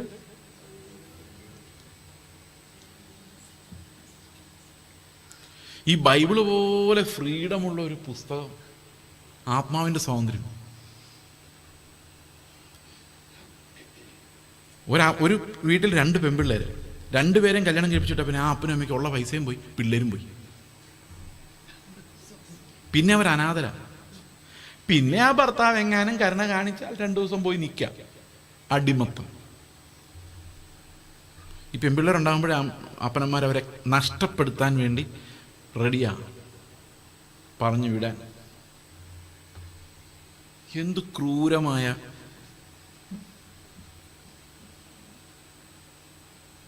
ഇത് എവിടെ ചെന്ന് അവസാനിക്കില്ല ഞാനിങ്ങനെ പോയാൽ. ഞാൻ വിശ്വസിക്കുന്നത് ഇവിടെയുള്ള മെയിൽ ഷോവിനിസ്റ്റുകളെ, പുരുഷാധിപതികളെ ഞാൻ ആഗ്രഹിക്കുന്നത് ഒരു വീട്ടിൽ ഒരു ആൺകുട്ടിയോ പെൺകുട്ടിയോ ഉണ്ടായാൽ അവർ വിവാഹം കഴിച്ചു വിട്ടാൽ ആ പെൺകുട്ടിയോ ആൺകുട്ടിയും തീരുമാനിക്കേണ്ടത് ഞങ്ങൾക്ക് 2 മാതാപിതാക്കളുണ്ടെന്നും 2 പേരും ഒരുപോലെയാണെന്നും, ഭർത്താവിൻ്റെ വീട്ടിൽ അവരുടെ പേരൻസിന് എത്ര പ്രിയപ്പെട്ടതാണോ ഭർത്താവ്, അതുപോലെ തന്നെ ഈ പെൺകുട്ടിയുടെ അപ്പനും അമ്മയ്ക്കും ഈ പെൺകുട്ടിയും പ്രിയപ്പെട്ടതാണെന്നും അവർക്കൊരു മകൾ നഷ്ടപ്പെടരുതെന്ന് ഈ ഭർത്താവ് എന്ന ആൾക്ക് തോന്നണം. ഇന്ന് പറയണ്ട കാര്യമല്ലേ. അപ്പം ഞാൻ പറഞ്ഞു വന്നത്, ഇതെല്ലാം നമ്മൾ ഈ കാലഗതി അനുസരിച്ചാണ്. അത് മാത്രമല്ല, അടുത്ത വാക്യം പറയുന്ന കാലഗതിയെയും ആകാശത്തിലെ അധികാരത്തിനും. അതേതാ സാധനം? അതാണല്ലോ നമ്മുടെ പോരാട്ടമുള്ളത്. നമ്മൾ 6-ാം അധ്യായത്തിൽ പറഞ്ഞ പോരാട്ടം, ഈ ആകാശത്തിലെ അധിപതി. അതെന്താ സാധനം? അടുത്ത വാക്യം, ആകാശത്തിലെ അധികാരത്തിനും അനുസരണക്കേടിന്റെ മക്കളിൽ ഇപ്പോൾ വ്യാപരിക്കുന്ന ആത്മാവിനും അധിപതിയായവനെയും അനുസരിച്ച് നടന്നു. അപ്പം നമ്മൾ പോരാടുന്നത് എന്തിനോടാണ്? നമ്മുടെ തന്നെ പഴയ നടപ്പിനോടല്ലേ? ആണോ അല്ലയോ? നമ്മളെ പണ്ട് നടത്തിയ ടെറിട്ടോറിയൽ സ്പിരിറ്റ്സ്, ദേശത്തിൻ്റെ അതാ ദേശാധിപതി. അല്ലാതെ ഇവിടെ ഒരു കൊമ്പും മാലുമുള്ള ദേശാധിപതി. ഓരോ ദേശത്തിൻ്റെയും കൾച്ചർ അനുസരിച്ചും സംസ്കാരം അനുസരിച്ചും പാപബോധത്തെ അനുസരിച്ചും നമ്മളെ നടത്തിക്കൊണ്ട് പോകുന്ന അനുസരണക്കേടിൻ്റെ മക്കളിൽ ഇപ്പോൾ വ്യാപരിക്കുന്ന അതേ ആത്മാവിനനുസരിച്ച് നമ്മൾ പണ്ട് നടന്നതാണ്. മനസ്സിലായോ? ആ പണ്ട് നടന്ന ആ നടപ്പിനോടാണ് നമ്മൾ പോരാടുന്നത്. അതിൽ നമ്മൾ മരിച്ചവരായിരുന്നു, എന്നാൽ അതിൽ നമ്മൾ ദൈവം നമ്മളെ ഉയർപ്പിച്ചിരിക്കുന്നു. അപ്പം നമുക്ക് പോരാട്ടമുള്ളത് ജഡത്തോടോ രക്തത്തോടോ അല്ല, പിന്നെയോ ഈ അനുസരണക്കേടിൻ്റെ മക്കളിൽ ഇപ്പോൾ വ്യാപരിക്കുന്നതും ഒരു കാലത്ത് നമ്മളിൽ വ്യാപരിച്ചിരുന്നതുമായ ആകാശത്തിലെ അധിപതി. ഈ ആകാശത്തിലെ അധിപതി ഇപ്പം എന്താ ചെയ്തുകൊണ്ടിരിക്കുന്നറിയോ? ആകാശത്തിലെ അധിപതി ഇപ്പം എന്താ ചെയ്തുകൊണ്ടിരിക്കുന്നറിയോ? ഏദൻ തോട്ടത്തിൽ വെച്ച് ആദമിനെ ഹവ്വയും ദൈവത്തെ പോലെ ആക്കാൻ സാത്താൻ ശ്രമിച്ചത് മുതൽ ഇന്നേ വരെ അവനൊരു ബാബിലോൺ പണിതുകൊണ്ടിരിക്കുക. അതാണ് അതിൻ്റെ മിസ്റ്ററി. ബാബിലോൺ എന്ന് പറയുന്നത് മനുഷ്യനിർമ്മിതമായ പട്ടണവും യെരുശലേം എന്ന് പറയുന്നത് സ്വർഗത്തിൽ നിന്ന് ഇറങ്ങി വരുന്ന ദൈവനിർമ്മിതമായ പട്ടണമാണ്. അപ്പോൾ ലോകത്ത് 2 വ്യവസ്ഥകളേ ഉള്ളൂ. ഒന്ന് മനുഷ്യൻ തലയായ ഒരു വ്യവസ്ഥയും, മറ്റൊന്ന് ക്രിസ്തു തലയായ ഒരു വ്യവസ്ഥയും മാത്രമേ ഈ ലോകത്തുള്ളൂ. നമ്മൾ നേരത്തെ നടന്നുകൊണ്ടിരുന്നത് മനുഷ്യൻ തലയായ മനുഷ്യൻ്റെ യുക്തി അനുസരിച്ചുള്ള ലൈഫിലേക്കാണ്. എന്നാൽ അവിടെ നിന്ന് ദൈവം എന്ത് ചെയ്തു? നമ്മളെ വീണ്ടെടുത്ത് ക്രിസ്തു തലയായ ഒരു ശരീരത്തിൻ്റെ ഭാഗമാക്കി മാറ്റി. ആണോ? ശരിയാണോ? അപ്പം നമ്മൾ എങ്ങോട്ടാണ് പോകുന്നത്? ബാബിലോണിലേക്കല്ല, യെരുശലേമിലേക്കാണ്. യെരുശലേം എവിടെ നിന്ന് വരും? സ്വർഗത്തിൽ നിന്ന് ഇറങ്ങി വരും. ബാബിലോൺ ഭൂമിയുടെ മനുഷ്യൻ്റെ അധ്വാനമാണ് ബാബിലോൺ എന്ന് പറയുന്നത്. മനുഷ്യൻ്റെ വ്യവസ്ഥകളാണ്. ഈ ബാബിലോണിൻ്റെ പ്രത്യേകത എന്താണ്? ഈ ബാബിലോൺ സകല മ്ലേച്ഛതകളുടെയും മാതാവ്. അപ്പോൾ ഈ മഹദിയാം ബാബിലോൺ സകല മ്ലേച്ഛതകളുടെയും മാതാവ്. അത് അന്ത്യകാലത്താണ് ഈ മ്ലേച്ഛതകൾ വെളിപ്പെട്ട് വരുന്നത്. നമുക്കൊരു ഉദാഹരണം നോക്കിയാലേ, ഈ 20-ാം നൂറ്റാണ്ടിന് ശേഷം, 20-ാം നൂറ്റാണ്ടോടുകൂടി ഈ ബാബിലോൺ ഭയങ്കര പവർഫുള്ളായിരുന്നു. ഇന്ന് ലോകം എവിടെയും നോക്കിക്കഴിഞ്ഞാൽ ദൈവത്തെ നിഷേധിക്കുന്നത് നമ്മുടെ പിള്ളേർ, അതായത് ക്രിസ്ത്യൻ പിള്ളേരാണ് ലോകത്തിൽ ഏറ്റവും കൂടുതൽ ദൈവനിഷേധികളായിട്ടുള്ളത്. യൂറോപ്പിലായാലും അമേരിക്കയിലായാലും ഇപ്പോൾ കേരളത്തിലും സംഭവിക്കാം. ഏറ്റവും കൂടുതൽ ദൈവനിഷേധികളാകുന്നത് ആരാണ്? ക്രിസ്ത്യൻ പിള്ളേരാണ്. മുസ്ലിങ്ങൾ ദൈവനിഷേധികളാകാതിരിക്കാൻ വേണ്ടി അവരെ ചെറുപ്പത്തിൽ തന്നെ ബ്രെയിൻ വാഷ് ചെയ്ത് അവരുടെ മതത്തിൻ്റെ ചിട്ടകളെ അവർ ഭീകരമായി അവതരിപ്പിച്ച് വെളിയിറങ്ങുന്നതിന് പൊട്ടിച്ചും കൊന്നും അവരെന്ത് ചെയ്യും? ഇത് പ്രിസർവ് ചെയ്തെടുക്കും. എന്നാൽ ഏറ്റവും കൂടുതൽ സ്വാതന്ത്ര്യം കിട്ടുന്നത് പിന്നെ ഹിന്ദുക്കൾക്ക് വേറെ പ്രത്യേകതയുണ്ട്. നിങ്ങൾ നോക്കുമ്പോൾ അവർക്ക് ഭയങ്കര സ്വാതന്ത്ര്യം തോന്നിയാലും അവർക്ക് ഈ സ്വാതന്ത്ര്യമില്ല. ശരിക്കും പറഞ്ഞു കഴിഞ്ഞാൽ അവർക്ക് ടെമ്പിളിൽ പോകണം നിർബന്ധമില്ല, ഇന്ന കർമ്മങ്ങൾ ചെയ്യണം നിർബന്ധമില്ല. പക്ഷെ അവരെ ടൈറ്റാക്കി നിർത്തുന്ന അവരുടെ ജാതി വ്യവസ്ഥയാണ്.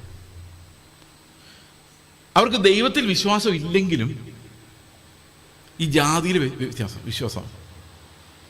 അതെന്തുകൊണ്ടാണെന്ന് വെച്ച് കഴിഞ്ഞാൽ ഇതിനെ ഈ ആധുനിക കാലഘട്ടത്തിൽ അതിനെ വിളിക്കുന്ന ഉത്തരാധുനികത എന്ന്. നിങ്ങൾ കേട്ടിട്ടുണ്ടോ? ആരെങ്കിലും? ഇല്ലായിരിക്കും.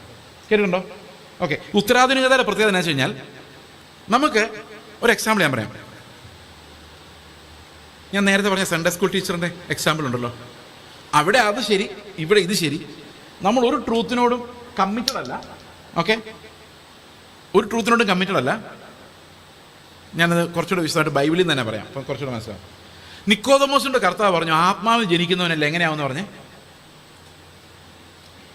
കാറ്റ് പോലെ ആവുന്നു. ഓർമ്മ ബൈബിളിൽ വായിച്ചിട്ടുണ്ടോ? എങ്ങനെയാ പറഞ്ഞേക്കുന്നത്? നമുക്കൊന്ന് വായിച്ചു നോക്കിയാലോ നിക്കോദമോസായിട്ടുള്ള കോൺവെർസേഷൻ. അപ്പോൾ നമുക്ക് ഈ പോരാട്ടത്തെക്കുറിച്ചൊരു പിക്ചർ ഉണ്ടാവും. നമുക്കൊന്ന് നോക്കാം നിക്കോദമോസിനോട് പറഞ്ഞ വാക്യങ്ങൾ. യോഹന്നാന്റെ സുവിശേഷം 3-ാം അധ്യായത്തിൻ്റെ 3 മുതലുള്ള വാക്യങ്ങൾ വായിക്കാം. ആമേൻ ആമേൻ ഞാൻ നിന്നോട് പറയുന്നു, അനുവദിച്ചില്ല എങ്കിൽ ദൈവരാജ്യം കാണുവാൻ ആർക്കും കഴിയില്ല. ഓക്കെ, അപ്പൊ നമ്മുടെ ഈ വ്യവസ്ഥയുടെ ഒരു പ്രത്യേകത എന്താണെന്ന് വെച്ച് കഴിഞ്ഞാൽ, ഒന്നുകിൽ മനുഷ്യൻ സ്വാതന്ത്ര്യം ആഗ്രഹിച്ച് സ്വതന്ത്രമായി അവന് ഇഷ്ടമുള്ളതെല്ലാം ചെയ്യുന്നു. ശരി, നമ്മുടെ പിള്ളേരെല്ലാം ചോദിക്കുന്നതല്ലേ സ്വാതന്ത്ര്യം. ഇഷ്ടമുള്ള ആളെ കെട്ടാനുള്ള സ്വാതന്ത്ര്യം, ഇഷ്ടമുള്ള വസ്ത്രം ധരിക്കാനുള്ള സ്വാതന്ത്ര്യം, ഇഷ്ടമുള്ള ജോലി ചെയ്യാനുള്ള സ്വാതന്ത്ര്യം, ഇഷ്ടമുള്ളപ്പോൾ വീട്ടിൽ വരാനുള്ള സ്വാതന്ത്ര്യം, ഇഷ്ടമുള്ളത് കഴിക്കാനുള്ള സ്വാതന്ത്ര്യം, എല്ലാ സ്വാതന്ത്ര്യം പിള്ളേർക്ക് കൊടുത്താൽ പിള്ളേർക്ക് സന്തോഷമാവും. സന്തോഷം. ഓക്കെ, അപ്പോൾ എല്ലാവരും എന്താ ആഗ്രഹിക്കുന്നു? സ്വാതന്ത്ര്യം ആഗ്രഹിക്കുന്നു. ഇതിനെ തടയുന്ന ആരാ? മതം എന്താ ചെയ്യുന്നത്? അതിനെ തടഞ്ഞുകൊണ്ടിരിക്കും. വിളി ഇറങ്ങരുത്, പെൺപിള്ളേരോട് സംസാരിക്കരുത്, പിന്നെന്താ വേണ്ടേ, ഇന്നതിനൊന്നും കഴിക്കരുത്, അങ്ങനെയല്ലേ മതം? ശരിയല്ലേ? ഇന്ന വസ്ത്രമേ ധരിക്കാവൂ. ഇപ്പം മതം എന്തിനാ ഇങ്ങനെയൊക്കെ പറയുന്നത്? ഈ സ്വാതന്ത്ര്യത്തിൽ അങ്ങ് പോയി കഴിഞ്ഞാൽ നമ്മളെല്ലാം നശിച്ചു പോകുന്നുള്ള കാര്യം മതത്തിനറിയാം. സമ്മതിച്ചോ? അപ്പൊ മനുഷ്യന്റെ ഒരു വ്യവസ്ഥ അനുസരിച്ച് തന്നെ ഈ മനുഷ്യൻ മ്ലേച്ഛനായി നശിച്ചു പോകാതിരിക്കാൻ വേണ്ടി മതങ്ങളുണ്ടായി. സമ്മതിച്ചോ? ഇവർ തമ്മിൽ എപ്പോഴും യുദ്ധമാണ്. നേരത്തെയൊക്കെ മതങ്ങളാണ് ജയിച്ച് നിന്നുകൊണ്ടിരുന്നത്, നമ്മൾ ഒന്നിനും അവർ അനുവദിക്കില്ലായിരുന്നു. പക്ഷെ ഇപ്പൊ പതുക്കെ മനുഷ്യൻ എന്ത് ചെയ്തു? ഈ മതത്തെ ജയിച്ച് സ്വാതന്ത്ര്യം പ്രഖ്യാപിക്കാൻ തുടങ്ങി. ശരിയാണോ? നമ്മുടെ പിള്ളേരെ പിടിച്ചു നിർത്താൻ നമുക്ക് പറ്റത്തില്ല. അടുത്ത ജനറേഷൻ ആകുമ്പോൾ ഒരു സ്വാതന്ത്ര്യം പ്രഖ്യാപിക്കും. കാരണം ലോകം മുഴുവൻ ഈ ബാബിലോൺ വളരുന്നത് ഈ മനുഷ്യ സ്വാതന്ത്ര്യത്തിലൂടെയാണ്. അപ്പൊ ഇവർ ശരിക്കും വിചാരിക്കുന്നത് അവർ സ്വതന്ത്രരായിന്ന, പക്ഷെ സ്വതന്ത്രരാവും അല്ല ചെയ്യുന്നത്, അവരുടെ ചില രസങ്ങൾക്ക് അടിമകളാവുക ചെയ്യുന്നത്. അതെങ്ങനെയാന്ന് ഞാൻ പറയാം.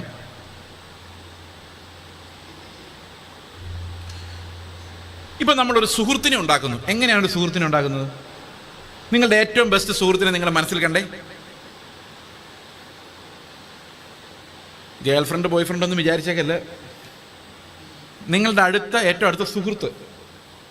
ഓക്കെ, ആ സുഹൃത്തുമായിട്ട് നിങ്ങൾക്ക് സമയം ചെലവഴിക്കാൻ ഇഷ്ടമാണോ? വർത്തമാനം പറയാൻ ഇഷ്ടമാണോ? എന്തുകൊണ്ടാണ്? ഒരു രസം നിങ്ങൾക്ക് കിട്ടുന്നുണ്ടല്ലേ? രണ്ടുപേര് തമ്മിൽ കൂട്ടുകൂടാനുള്ള ഏറ്റവും നല്ല വഴി എന്താണെന്ന് പറയട്ടെ? മൂന്നാമതൊരാളുടെ കുറ്റം പറഞ്ഞു തുടങ്ങിക്കഴിഞ്ഞാൽ നിങ്ങൾ ഭയങ്കര ഫ്രണ്ട്സായി നടക്കും. സംശയം ഉണ്ടോ നോക്കിയോ?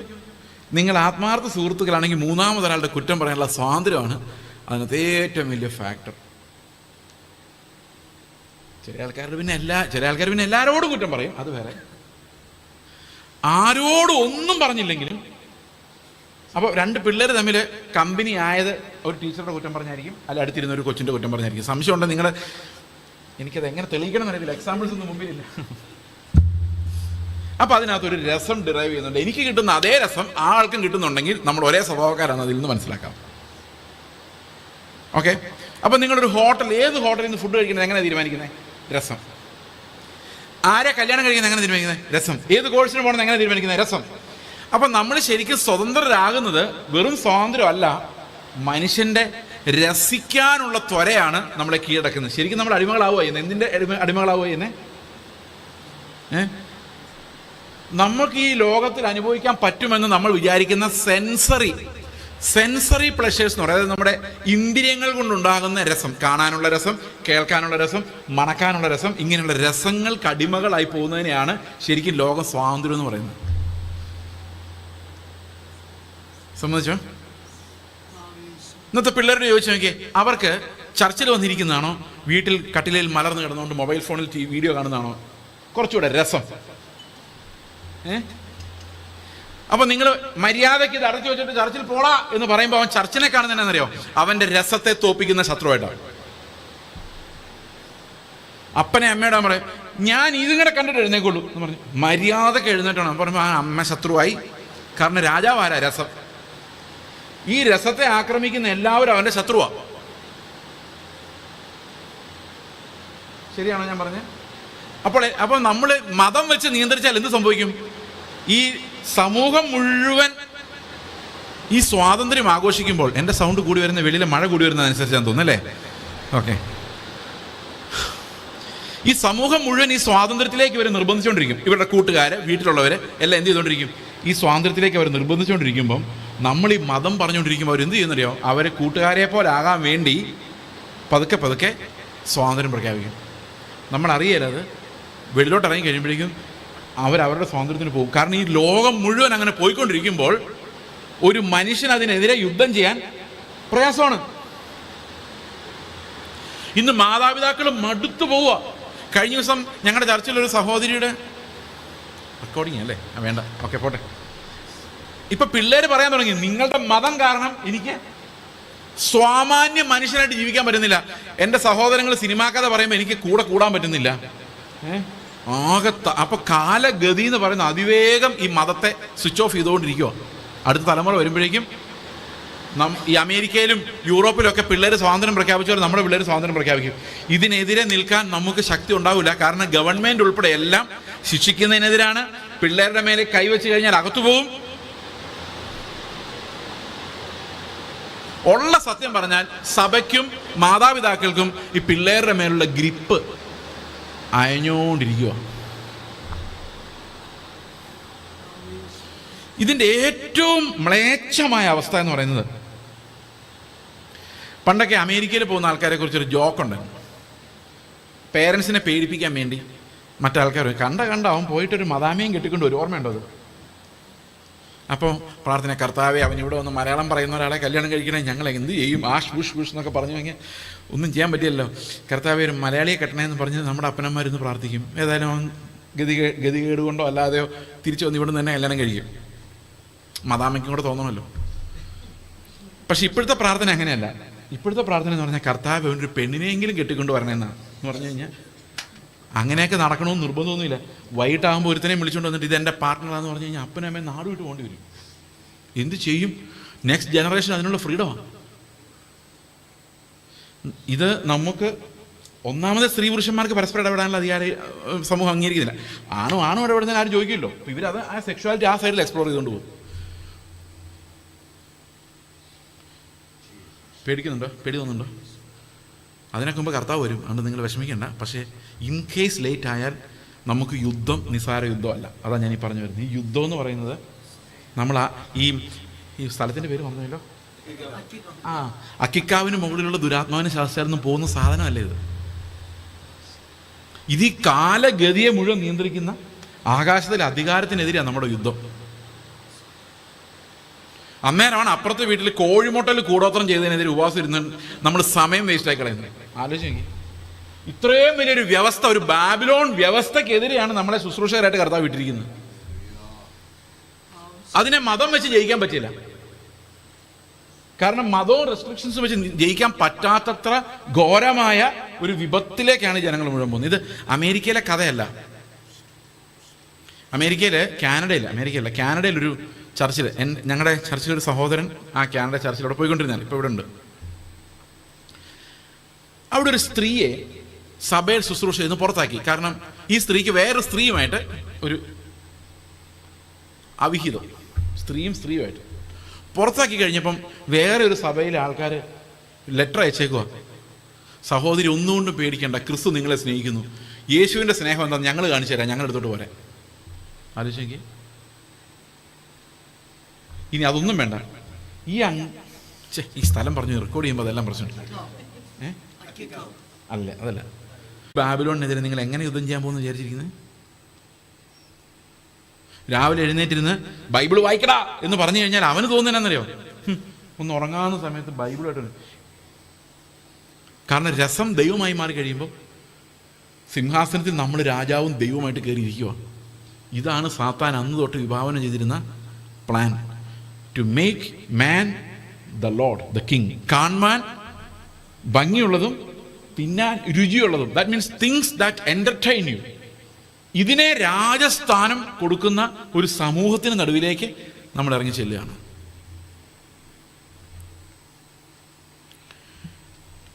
ഇതിനെങ്ങനെ രക്ഷപ്പെടും?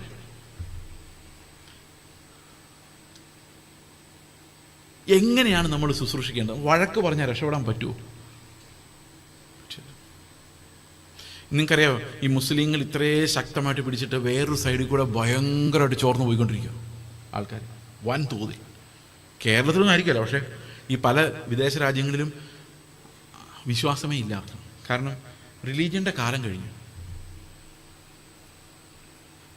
ഓക്കെ, നമുക്ക് എങ്ങനെ രക്ഷപ്പെടാം എന്നുള്ളതിനെക്കുറിച്ച് തുടങ്ങാം അല്ലേ?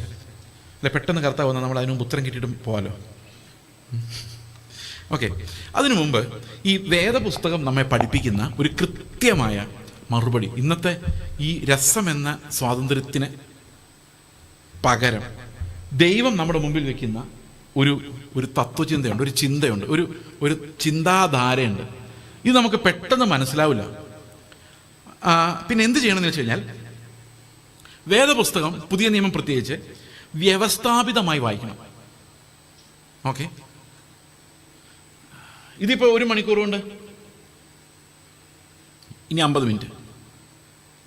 ഈ 50 മിനിറ്റ് കൊണ്ട് എനിക്കൊന്നും പറഞ്ഞു തീർക്കാൻ പറ്റുന്ന കാര്യമല്ല. പക്ഷേ ഞാനൊരു വഴി പറഞ്ഞുതരാം, എങ്ങനെ ജയിക്കാം. അതിൻ്റെ പോരാട്ടത്തിൻ്റെ ആയുധങ്ങൾ 6-ാം അധ്യായത്തിൽ പറയുന്നുണ്ട്. We will come to it. വേദപുസ്തകം വായിക്കാൻ യോഹന്നാന്റെ സുവിശേഷം തൊട്ട് ഇന്ന് തന്നെ തുടങ്ങണം. പറ്റുന്നിടത്തോളം വായിക്കണം, ഒരു പാസേജ് നിർത്തരുത്. ഒരധ്യായം മുഴുവൻ വായിക്കാൻ പറ്റുമെങ്കിൽ വായിക്കണം. യോഹന്നാൻ കഴിഞ്ഞ ഉടനെ റോമാലേഖനത്തിലോട്ട് പോകണം. യൂദായുടെ ലേഖനം വരെയുള്ള അപ്പോസ്തലിക ലേഖനങ്ങൾ വായിച്ച് തീർക്കണം. നിങ്ങൾക്ക് ഇതിനിടയിൽ എന്തെങ്കിലും സഹായം വേണമെങ്കിൽ, പരസ്യമാണെന്ന് വിചാരിക്കരുത്, അതുകൊണ്ട് വരുമാനമുള്ള കാര്യമൊന്നുമല്ല, യൂട്യൂബിൽ നിങ്ങൾക്ക് ഈ ലേഖനങ്ങളുടെ കമൻട്രികൾ അവൈലബിൾ ആണ്. കമൻട്രി എന്ന് പറഞ്ഞു കഴിഞ്ഞാൽ നിങ്ങൾ ഇങ്ങനെ സെർച്ച് ചെയ്താൽ മതി. ARC. A എന്ന് പറഞ്ഞാൽ ആപ്പിൾ, R എന്ന് പറഞ്ഞാൽ റാറ്റ്, C എന്ന് പറഞ്ഞാൽ ചേസ് അല്ലെങ്കിൽ cat. Okay, ARC chase Joseph എന്ന് സെർച്ച് ചെയ്ത് കഴിഞ്ഞാൽ നിങ്ങൾക്കൊരു യൂട്യൂബ് ചാനലിലേക്ക് പോകാം. ആ ചാനലിൽ ഈ കമൻട്രികളെല്ലാം ഉണ്ട്. റോമാലേഖനത്തിൻ്റെ കമൻട്രി, അതായത് വാക്യം പ്രതിവാക്യം ഫുൾ 16 അധ്യായങ്ങളും, എബ്രായ ലേഖനം വാക്യം പ്രതിവാക്യം, അത് ഹാർവസ്റ്റ് ടിവിയിലും വരുന്നുണ്ട്. കൊളോസി ലേഖനം, എഫേസ് ലേഖനം, ഗലാത്തി ലേഖനം, ഇതെല്ലാം വാക്യം പ്രതിവാക്യമുണ്ട്. നിങ്ങൾക്ക് വായിച്ച് തീർക്കണം. നിങ്ങൾക്ക് എന്തെങ്കിലും സഹായം വേണമെങ്കിൽ ഇത് കേൾക്കാം, അത്രയേ ഉള്ളൂ. ഓക്കെ, അപ്പോൾ ഞാൻ അത്രയും പറഞ്ഞുകൊണ്ട് നമുക്ക് എവിടെയാണ് ഇത് തുടങ്ങുന്നത്, എന്തുകൊണ്ട് യോഹന്നാൻ്റെ സുവിശേഷം, എവിടെയാണ് ഈ നമുക്കൊരു ഡിഫറൻസ് വരുത്താൻ പറ്റുന്നത്, എവിടെയാണ് നമുക്ക് നോക്കാം. What is the difference between the other religions and faith. ഇപ്പോൾ 2 കാര്യങ്ങൾ നമ്മൾ പറഞ്ഞത്. ഒന്ന്, രസം കൊണ്ടുണ്ടാകുന്ന സ്വാതന്ത്ര്യം. മറ്റൊന്ന്, നിയമങ്ങൾ കൊണ്ടുണ്ടാകുന്ന മതം. ഇതിനെ വേണേൽ നമുക്ക് തിന്മ നന്മ എന്ന് വിശേഷിപ്പിക്കാം. ഓക്കെ, ആദ്യം ആദവും ഹവ്വയും പഴം കഴിച്ചപ്പോൾ അവരുടെ ഉള്ളിൽ എന്താ ഉണ്ടായത്? നന്മ തിന്മകളുടെ വിവേചനം, processing of what is good and what is bad എന്ന് പറഞ്ഞു കഴിഞ്ഞാൽ, ഈ പഴം ഉള്ളിലുള്ള എല്ലാവർക്കും ഒന്നുകിൽ അവർ രസത്തിന് വേണ്ടി ജീവിക്കുന്നവരോ അല്ലെങ്കിൽ അവർ മതത്തിന് വേണ്ടി ജീവിക്കുന്നവരോ ആയിരിക്കും. മനസ്സിലായോ? നിങ്ങളുടെ വീട്ടിലേക്ക് നോക്കിയ ചില ആൾക്കാർ രസത്തിന് വേണ്ടി, വേറെ ചില ആൾക്കാർ ഒരു മതവ്യവസ്ഥയ്ക്ക് വേണ്ടി ജീവിക്കുന്നവരായിരിക്കും. Either they live by freedom of lust, അവരുടെ ലസ്റ്റിൻ്റെ സ്വാതന്ത്ര്യം, അവരുടെ ആർത്തികളുടെ സ്വാതന്ത്ര്യം. മനസ്സിലാവുന്നുണ്ടോ ഞാൻ പറയുന്നത്? അതല്ലെങ്കിൽ റെസ്ട്രിക്റ്റീവ് റിലീജിയൻ. ഇത് രണ്ടുമാണ് സാധാരണഗതി ലോകത്തിലെ ഏറ്റവും പവർഫുൾ ആയിട്ടുള്ള 2 സാമൂഹ്യ ശക്തികൾ. ഇന്ന് ആരാ ജയിച്ചു നിൽക്കുന്നത്? സ്വാതന്ത്ര്യത്തിൻ്റെ ശക്തികളാണ് ജയിച്ചു നിൽക്കുന്നത്. നേരത്തെ ആരാ ജയിച്ചുകൊണ്ടിരുന്നത്? മതമായിരുന്നു. എല്ലായിടത്തും മതം ഭയങ്കര സ്ട്രോങ് ആയിരുന്നു. ഇതുമായിട്ട് ശാസ്ത്രമായിട്ടൊക്കെ ബന്ധമുണ്ട് കേട്ടോ ഈ സ്വാതന്ത്ര്യത്തിന്. എങ്ങനെ ശാസ്ത്രമായിട്ട് ബന്ധമെന്ന് വെച്ച് കഴിഞ്ഞാൽ, ഈ ഗലീലിയോ ഒക്കെ വരുന്നതിന് മുമ്പ്, ഗലീലിയോ അറിയാമോ? 1642 മരിച്ചു പോയാലാണ് ഗലീലിയോ. ഒരു ശാസ്ത്രജ്ഞനാണ്. അദ്ദേഹത്തിൻ്റെ കാലം തൊട്ട് ഇങ്ങോട്ട്, ഐസക് ന്യൂട്ടൻ്റെ കാലം, ഈ കാലഘട്ടത്തിലാണ് മതത്തെ ആൾക്കാർ ചോദ്യം ചെയ്യാൻ തുടങ്ങിയത്. അതുവരെ പോപ്പ് എന്ത് പറഞ്ഞാലും നമസ്തേ നമസ്കാരമായിരുന്നു. അച്ഛന്മാരെന്ത് പറഞ്ഞാൽ അതുപോലെ വിശ്വസിക്കുമായിരുന്നു. എന്നാൽ ഈ ശാസ്ത്രജ്ഞന്മാർ വന്ന് ഇതെല്ലാം യുക്തി വെച്ച് കാണിച്ചു കഴിഞ്ഞപ്പോഴേക്കും ഈ അച്ഛന്മാർ പറയുന്നതൊന്നും ശരിയല്ലെന്ന് ആൾക്കാർക്ക് തോന്നി. മതവാദം, നിരീശ്വരവാദം, മതേതരവാദം, നിരീശ്വരവാദം, ദൈവമില്ലാത്ത ഫിലോസഫികൾ, ശാസ്ത്ര വളർച്ചയൊക്കെ ഉണ്ടായി.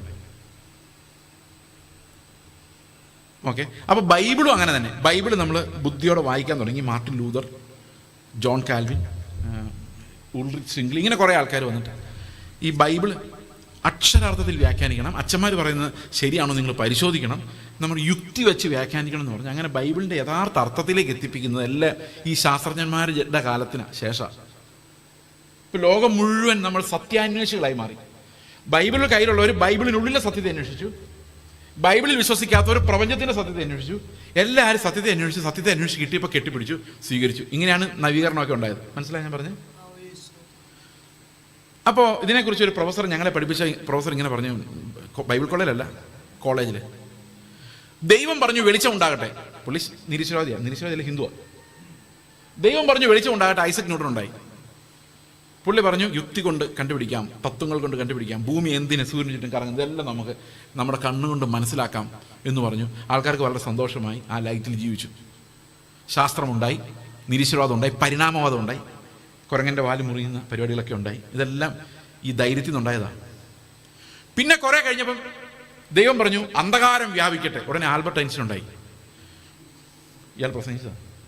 പുള്ളി പറഞ്ഞു ന്യൂട്ടൻ പറഞ്ഞൊന്നും എല്ലാം ഒന്നും ശരിയല്ല, അതൊക്കെ ഇവിടെ മാത്രമേ ശരിയാവുള്ളൂ, എറ്റേണലി കറക്റ്റ് അല്ല. അപ്പോൾ പിന്നെ എന്താ കറക്റ്റ്? അതെനിക്കറിയാൻ മേല. അപ്പം പിന്നെ വേറെ എല്ലാം അന്ധകാരമായി. അതോടുകൂടി മനുഷ്യന് ട്രൂത്ത് അറിയണമെന്ന് നിർബന്ധമില്ലാതായി. ലോകം മുഴുവൻ ആലോചിച്ചു. ഇങ്ങനെ ഇതൊരു അത് ഞാൻ പറഞ്ഞ കാലഗതി എന്ന് പറയുന്നത്, സത്യാന്വേഷികളായ ആൾക്കാരല്ല എന്തായി ഇപ്പം സത്യം എന്തായാലും കുഴപ്പമില്ല, നമുക്ക് നമ്മുടെ കാര്യങ്ങൾ നടക്കേണ്ടതെന്നായി. യാക്കോബ ശരിയൊന്നും അല്ലെന്ന് അറിയാൻ ബ്രദറെ, കല്യാണം നടക്കണ്ടേ പിള്ളേരുടെ, വീട്ടിൽ എന്തിനാ പ്രശ്നം ഉണ്ടാക്കുന്നത്? സോ ബെറ്റർ എന്ന് പറയുന്നത് വീട്ടിൽ പ്രശ്നം ഉണ്ടാക്കാൻ മാത്രം വലിയൊരു സത്യമൊന്നും അല്ല ഇത്. മനസ്സിലായോ? സത്യം ഞാൻ അംഗീകരിച്ചാൽ മതി, പക്ഷെ അതിനേക്കാളും വലുതാണ് എന്ത്? എൻ്റെ സൗകര്യങ്ങൾ, എൻ്റെ രസങ്ങൾ, എൻ്റെ സുഖങ്ങൾ. അപ്പം ട്രൂത്ത് എന്നെ ഒട്ടും ചലഞ്ച് ചെയ്യുന്നില്ല. ഇപ്പം മനസ്സിലായി കാലഗതി എങ്ങനെ വർക്ക് ചെയ്യുന്നതെന്ന്. ഇത് മനഃപൂർവ്വം ഒരാൾ ഉണ്ടാക്കുന്നതല്ല, ഇതിന്റെ പുറകിലൊരു അന്ധകാരത്തിന്റെ ഒരു അധിപതിയുണ്ട്. അതാണ് എഫേസ്യ ലേഖനത്തിൽ പറഞ്ഞിരിക്കുന്നത്. അത് അത്ഭുതം എന്താണെന്ന് വെച്ച് കഴിഞ്ഞാൽ അമേരിക്കയിൽ അവൻ അത് കണ്ടുപിടിക്കുമ്പം ഇവിടെയുള്ള ജനങ്ങൾ മാറുമെന്നുള്ളതാണ്. അതുപോലെ അത് അവിടെ നിന്ന് ഒരാൾ ഇവിടെ നിന്ന് പറയാതെ തന്നെ ഇവിടെ അതേ ചിന്താഗതി ആ സമയത്ത് ഉണ്ടാകുന്നത്. മതേതരത്വം, എല്ലാ മതങ്ങളും ഒരുപോലെയാണ്, എല്ലാ മതങ്ങളും ഒരേ വഴിയിലോട്ടാണ് നയിക്കുന്നത് അല്ലേ? ഓർമ്മയുണ്ടോ? ഇത് അതേ ഒരേ സമയത്താണ് ലോകം മുഴുവൻ ഒരു ചിന്ത ഉണ്ടാകുന്ന ഒരേപോലെ വ്യാപരിക്കുന്നത്. ഇതിനെയാണ് നമ്മൾ കാലഗതി എന്ന് പറയുന്നത്. ഇന്ന് സത്യം പറഞ്ഞാലും ആരും മനസ്സിലാകില്ല, ആർക്കും മനസ്സിലാകും, പക്ഷെ അവരെ ഹോൾഡ് ചെയ്യത്തില്ല സത്യത്തോട്. ഇപ്പം ഞാൻ എത്ര അലറി പറഞ്ഞാലും നിങ്ങൾ 24 മണിക്കൂർ കഴിയുമ്പം ഇതിനകത്ത് 82% മറന്നു. പിന്നെ അടുത്തൊരാൾ വന്നിട്ട് എല്ലാവരും എഴുന്നേറ്റ് ഒന്ന് സ്വതന്ത്രം നമ്മുടെ പിശാച് ഓടാൻ പോവാണ് ഈ ദേശം എന്ന് പറയുമ്പോൾ നിങ്ങൾ എല്ലാവരും കൈയിടിച്ച് ഓടിപ്പിക്കും. നമ്മളിതെല്ലാം എത്ര കണ്ടിരിക്കുന്നു. ഓക്കെ, ഞാൻ നിങ്ങളെങ്ങനെയാണെന്ന് പറഞ്ഞതല്ല, പൊതുവെ എങ്ങനെയാണ്. ഓക്കെ, അപ്പം നമുക്കിനി ഈ വഴി നമുക്ക് സൊല്യൂഷനിലോട്ട് വരാം. ഓക്കെ, എങ്ങനെയാണ് നമുക്ക് രക്ഷപ്പെടാൻ പറ്റുന്നത്? കർത്താവ് നിക്കോദെമോസ് പറഞ്ഞു വീണ്ടും ജനിച്ചില്ലെങ്കിൽ രക്ഷയില്ല എന്ന് പറഞ്ഞു കഴിഞ്ഞാൽ ഈ ജന്മത്ത് നിന്നെ കൊണ്ട് സാധിക്കില്ലെന്നല്ലേ എൻ്റെ അർത്ഥം. വേറൊരു ഭാഷ പറഞ്ഞു നോക്കിയേ, നീ ഒന്നും കൂടെ ജനിച്ചില്ലെങ്കിൽ. ചിലപ്പോൾ നമ്മൾ മലയാളത്തിൽ ഇങ്ങനെ ഭീഷണിപ്പെടുത്താൻ വേണ്ടി പറയാറുണ്ട്, നീ എന്നെ തോപ്പിക്കണമെങ്കിലേ ഒന്നും കൂടെ ജനിക്കണം. കർത്താവ് അങ്ങനെ തന്നെ നിക്കോദെമോസ് പറഞ്ഞു, നീ ദൈവരാജ്യത്തിൽ കയറണുണ്ടല്ലോ, ഇത് പോരാ, ഈ താടി മുടിയൊന്നും പോരാ, ഒന്നും കൂടെ നീ ജനിക്കണം. ഉടനെ നിക്കോദെമോസ് പറഞ്ഞു, ഞാൻ എങ്ങനെയാണ് ഈ അമ്മയുടെ വയറ്റിൽ കിടന്ന് ഒന്നുകൂടെ ജനിക്കുന്നത്? അപ്പം കർത്താവ് പറഞ്ഞു, അമ്മയുടെ വയറ്റിൽ കിടന്ന് 100 പ്രാവശ്യം ജനിച്ചാലും ജഡത്തിൽ ജനിക്കുന്നതല്ല. അപ്പം അങ്ങനെ ജനിച്ചിട്ടും കാര്യമില്ല. കാരണം എത്ര പ്രാവശ്യം ജനിച്ചാലും നമ്മൾ ഈ നന്മ തിന്മ എൻ്റർടൈൻമെൻറ്റ് നിയമങ്ങളുടെ അടുത്ത് വരുള്ളൂ, ജീവൻ പ്രാപിക്കില്ല. ആ ജഡം തന്നെ പിന്നെയും ജനിക്കുള്ളൂ. ചിലപ്പോൾ നിങ്ങൾ വിചാരിക്കായിരിക്കും ഒന്നും കൂടെ ജനിക്കുമായിരുന്നു, നഴ്സറി ക്ലാസ്സിൽ പോകുമ്പോൾ ABCD കുറച്ചുകൂടെ നല്ല പഠിക്കായിരുന്നു, 10th ക്ലാസ് കുറച്ചുകൂടെ നല്ല എഴുതായിരുന്നു, അറ്റ്ലീസ്റ്റ് കല്യാണം കഴിക്കുമ്പോൾ സൂക്ഷിച്ച് കഴിക്കായിരുന്നു. ഇങ്ങനെയൊക്കെ ആലോചിക്കുന്ന പലരും ഇവിടെ കാണുമായിരിക്കും. പക്ഷെ ഇതൊക്കെ നിങ്ങൾക്ക് തിരുത്താൻ പറ്റിയാലും, ഞാൻ തിരുത്താൻ പറ്റിയല്ല, കാരണം നമ്മൾ ഈ ജന്മത്തിൻ്റെ ഓർമ്മകൾ നമുക്കില്ലെങ്കിൽ, ഈ ജന്മത്തിൻ്റെ ഓർമ്മയുണ്ട് അയാൾ വരുമ്പോൾ മാറി നടക്കാം, ഈ ജന്മത്തിൻ്റെ ഓർമ്മകളില്ലെങ്കിൽ നമ്മുടെ സ്വഭാവം വെച്ച് നമ്മൾ കൃത്യം ഇതുപോലെ തന്നെ ആവുമായിരുന്നു. ശാസ്ത്രം പറയുന്നത് we are all genetically wired എന്ന് പറഞ്ഞാൽ നമ്മുടെ ജീനുകളും നമ്മുടെ അപ്പൻ്റെ അമ്മയുടെ സ്വഭാവം, അവർ നമ്മളെ വളർത്തിയ സാഹചര്യം എല്ലാം വെച്ച് ഓരോരുത്തരുടെ സ്വഭാവം മാറിക്കൊണ്ടിരിക്കും. അതങ്ങനെ അവർക്കാകാൻ പറ്റും. വി ആർ ഓൾ സ്ലേവ്സ്, അടിമകൾ, നമ്മുടെ സ്വഭാവങ്ങൾക്ക് അടിമകൾ, നമ്മുടെ ജീനുകൾക്ക് അടിമകൾ. അപ്പോൾ ഈ ജന്മത്തിൽ നമുക്ക് രക്ഷപ്പെടാൻ പറ്റുമോ? ഞാൻ നിങ്ങളെ പേടിപ്പിച്ചു ആവശ്യത്തിന്. അപ്പോൾ കർത്താവ് പറഞ്ഞു, ഈ ജന്മത്തിൽ നിന്നെ കൊണ്ട് സാധിക്കില്ല, നീ ഒന്നുകൂടെ ജനിക്കണം. അപ്പം അവൻ ചോദിക്കും, ഞാൻ പിന്നെ അമ്മയുടെ വയറ്റിൽ കിടന്ന് ഒന്നുകൂടെ ജനിക്കണോ? അപ്പോൾ കർത്താവ് പറഞ്ഞു, അങ്ങനെ ജനിച്ചിട്ട് കാര്യമില്ല, പിന്നെ എങ്ങനെ ജനിക്കണം? 5-ാം വാക്യം.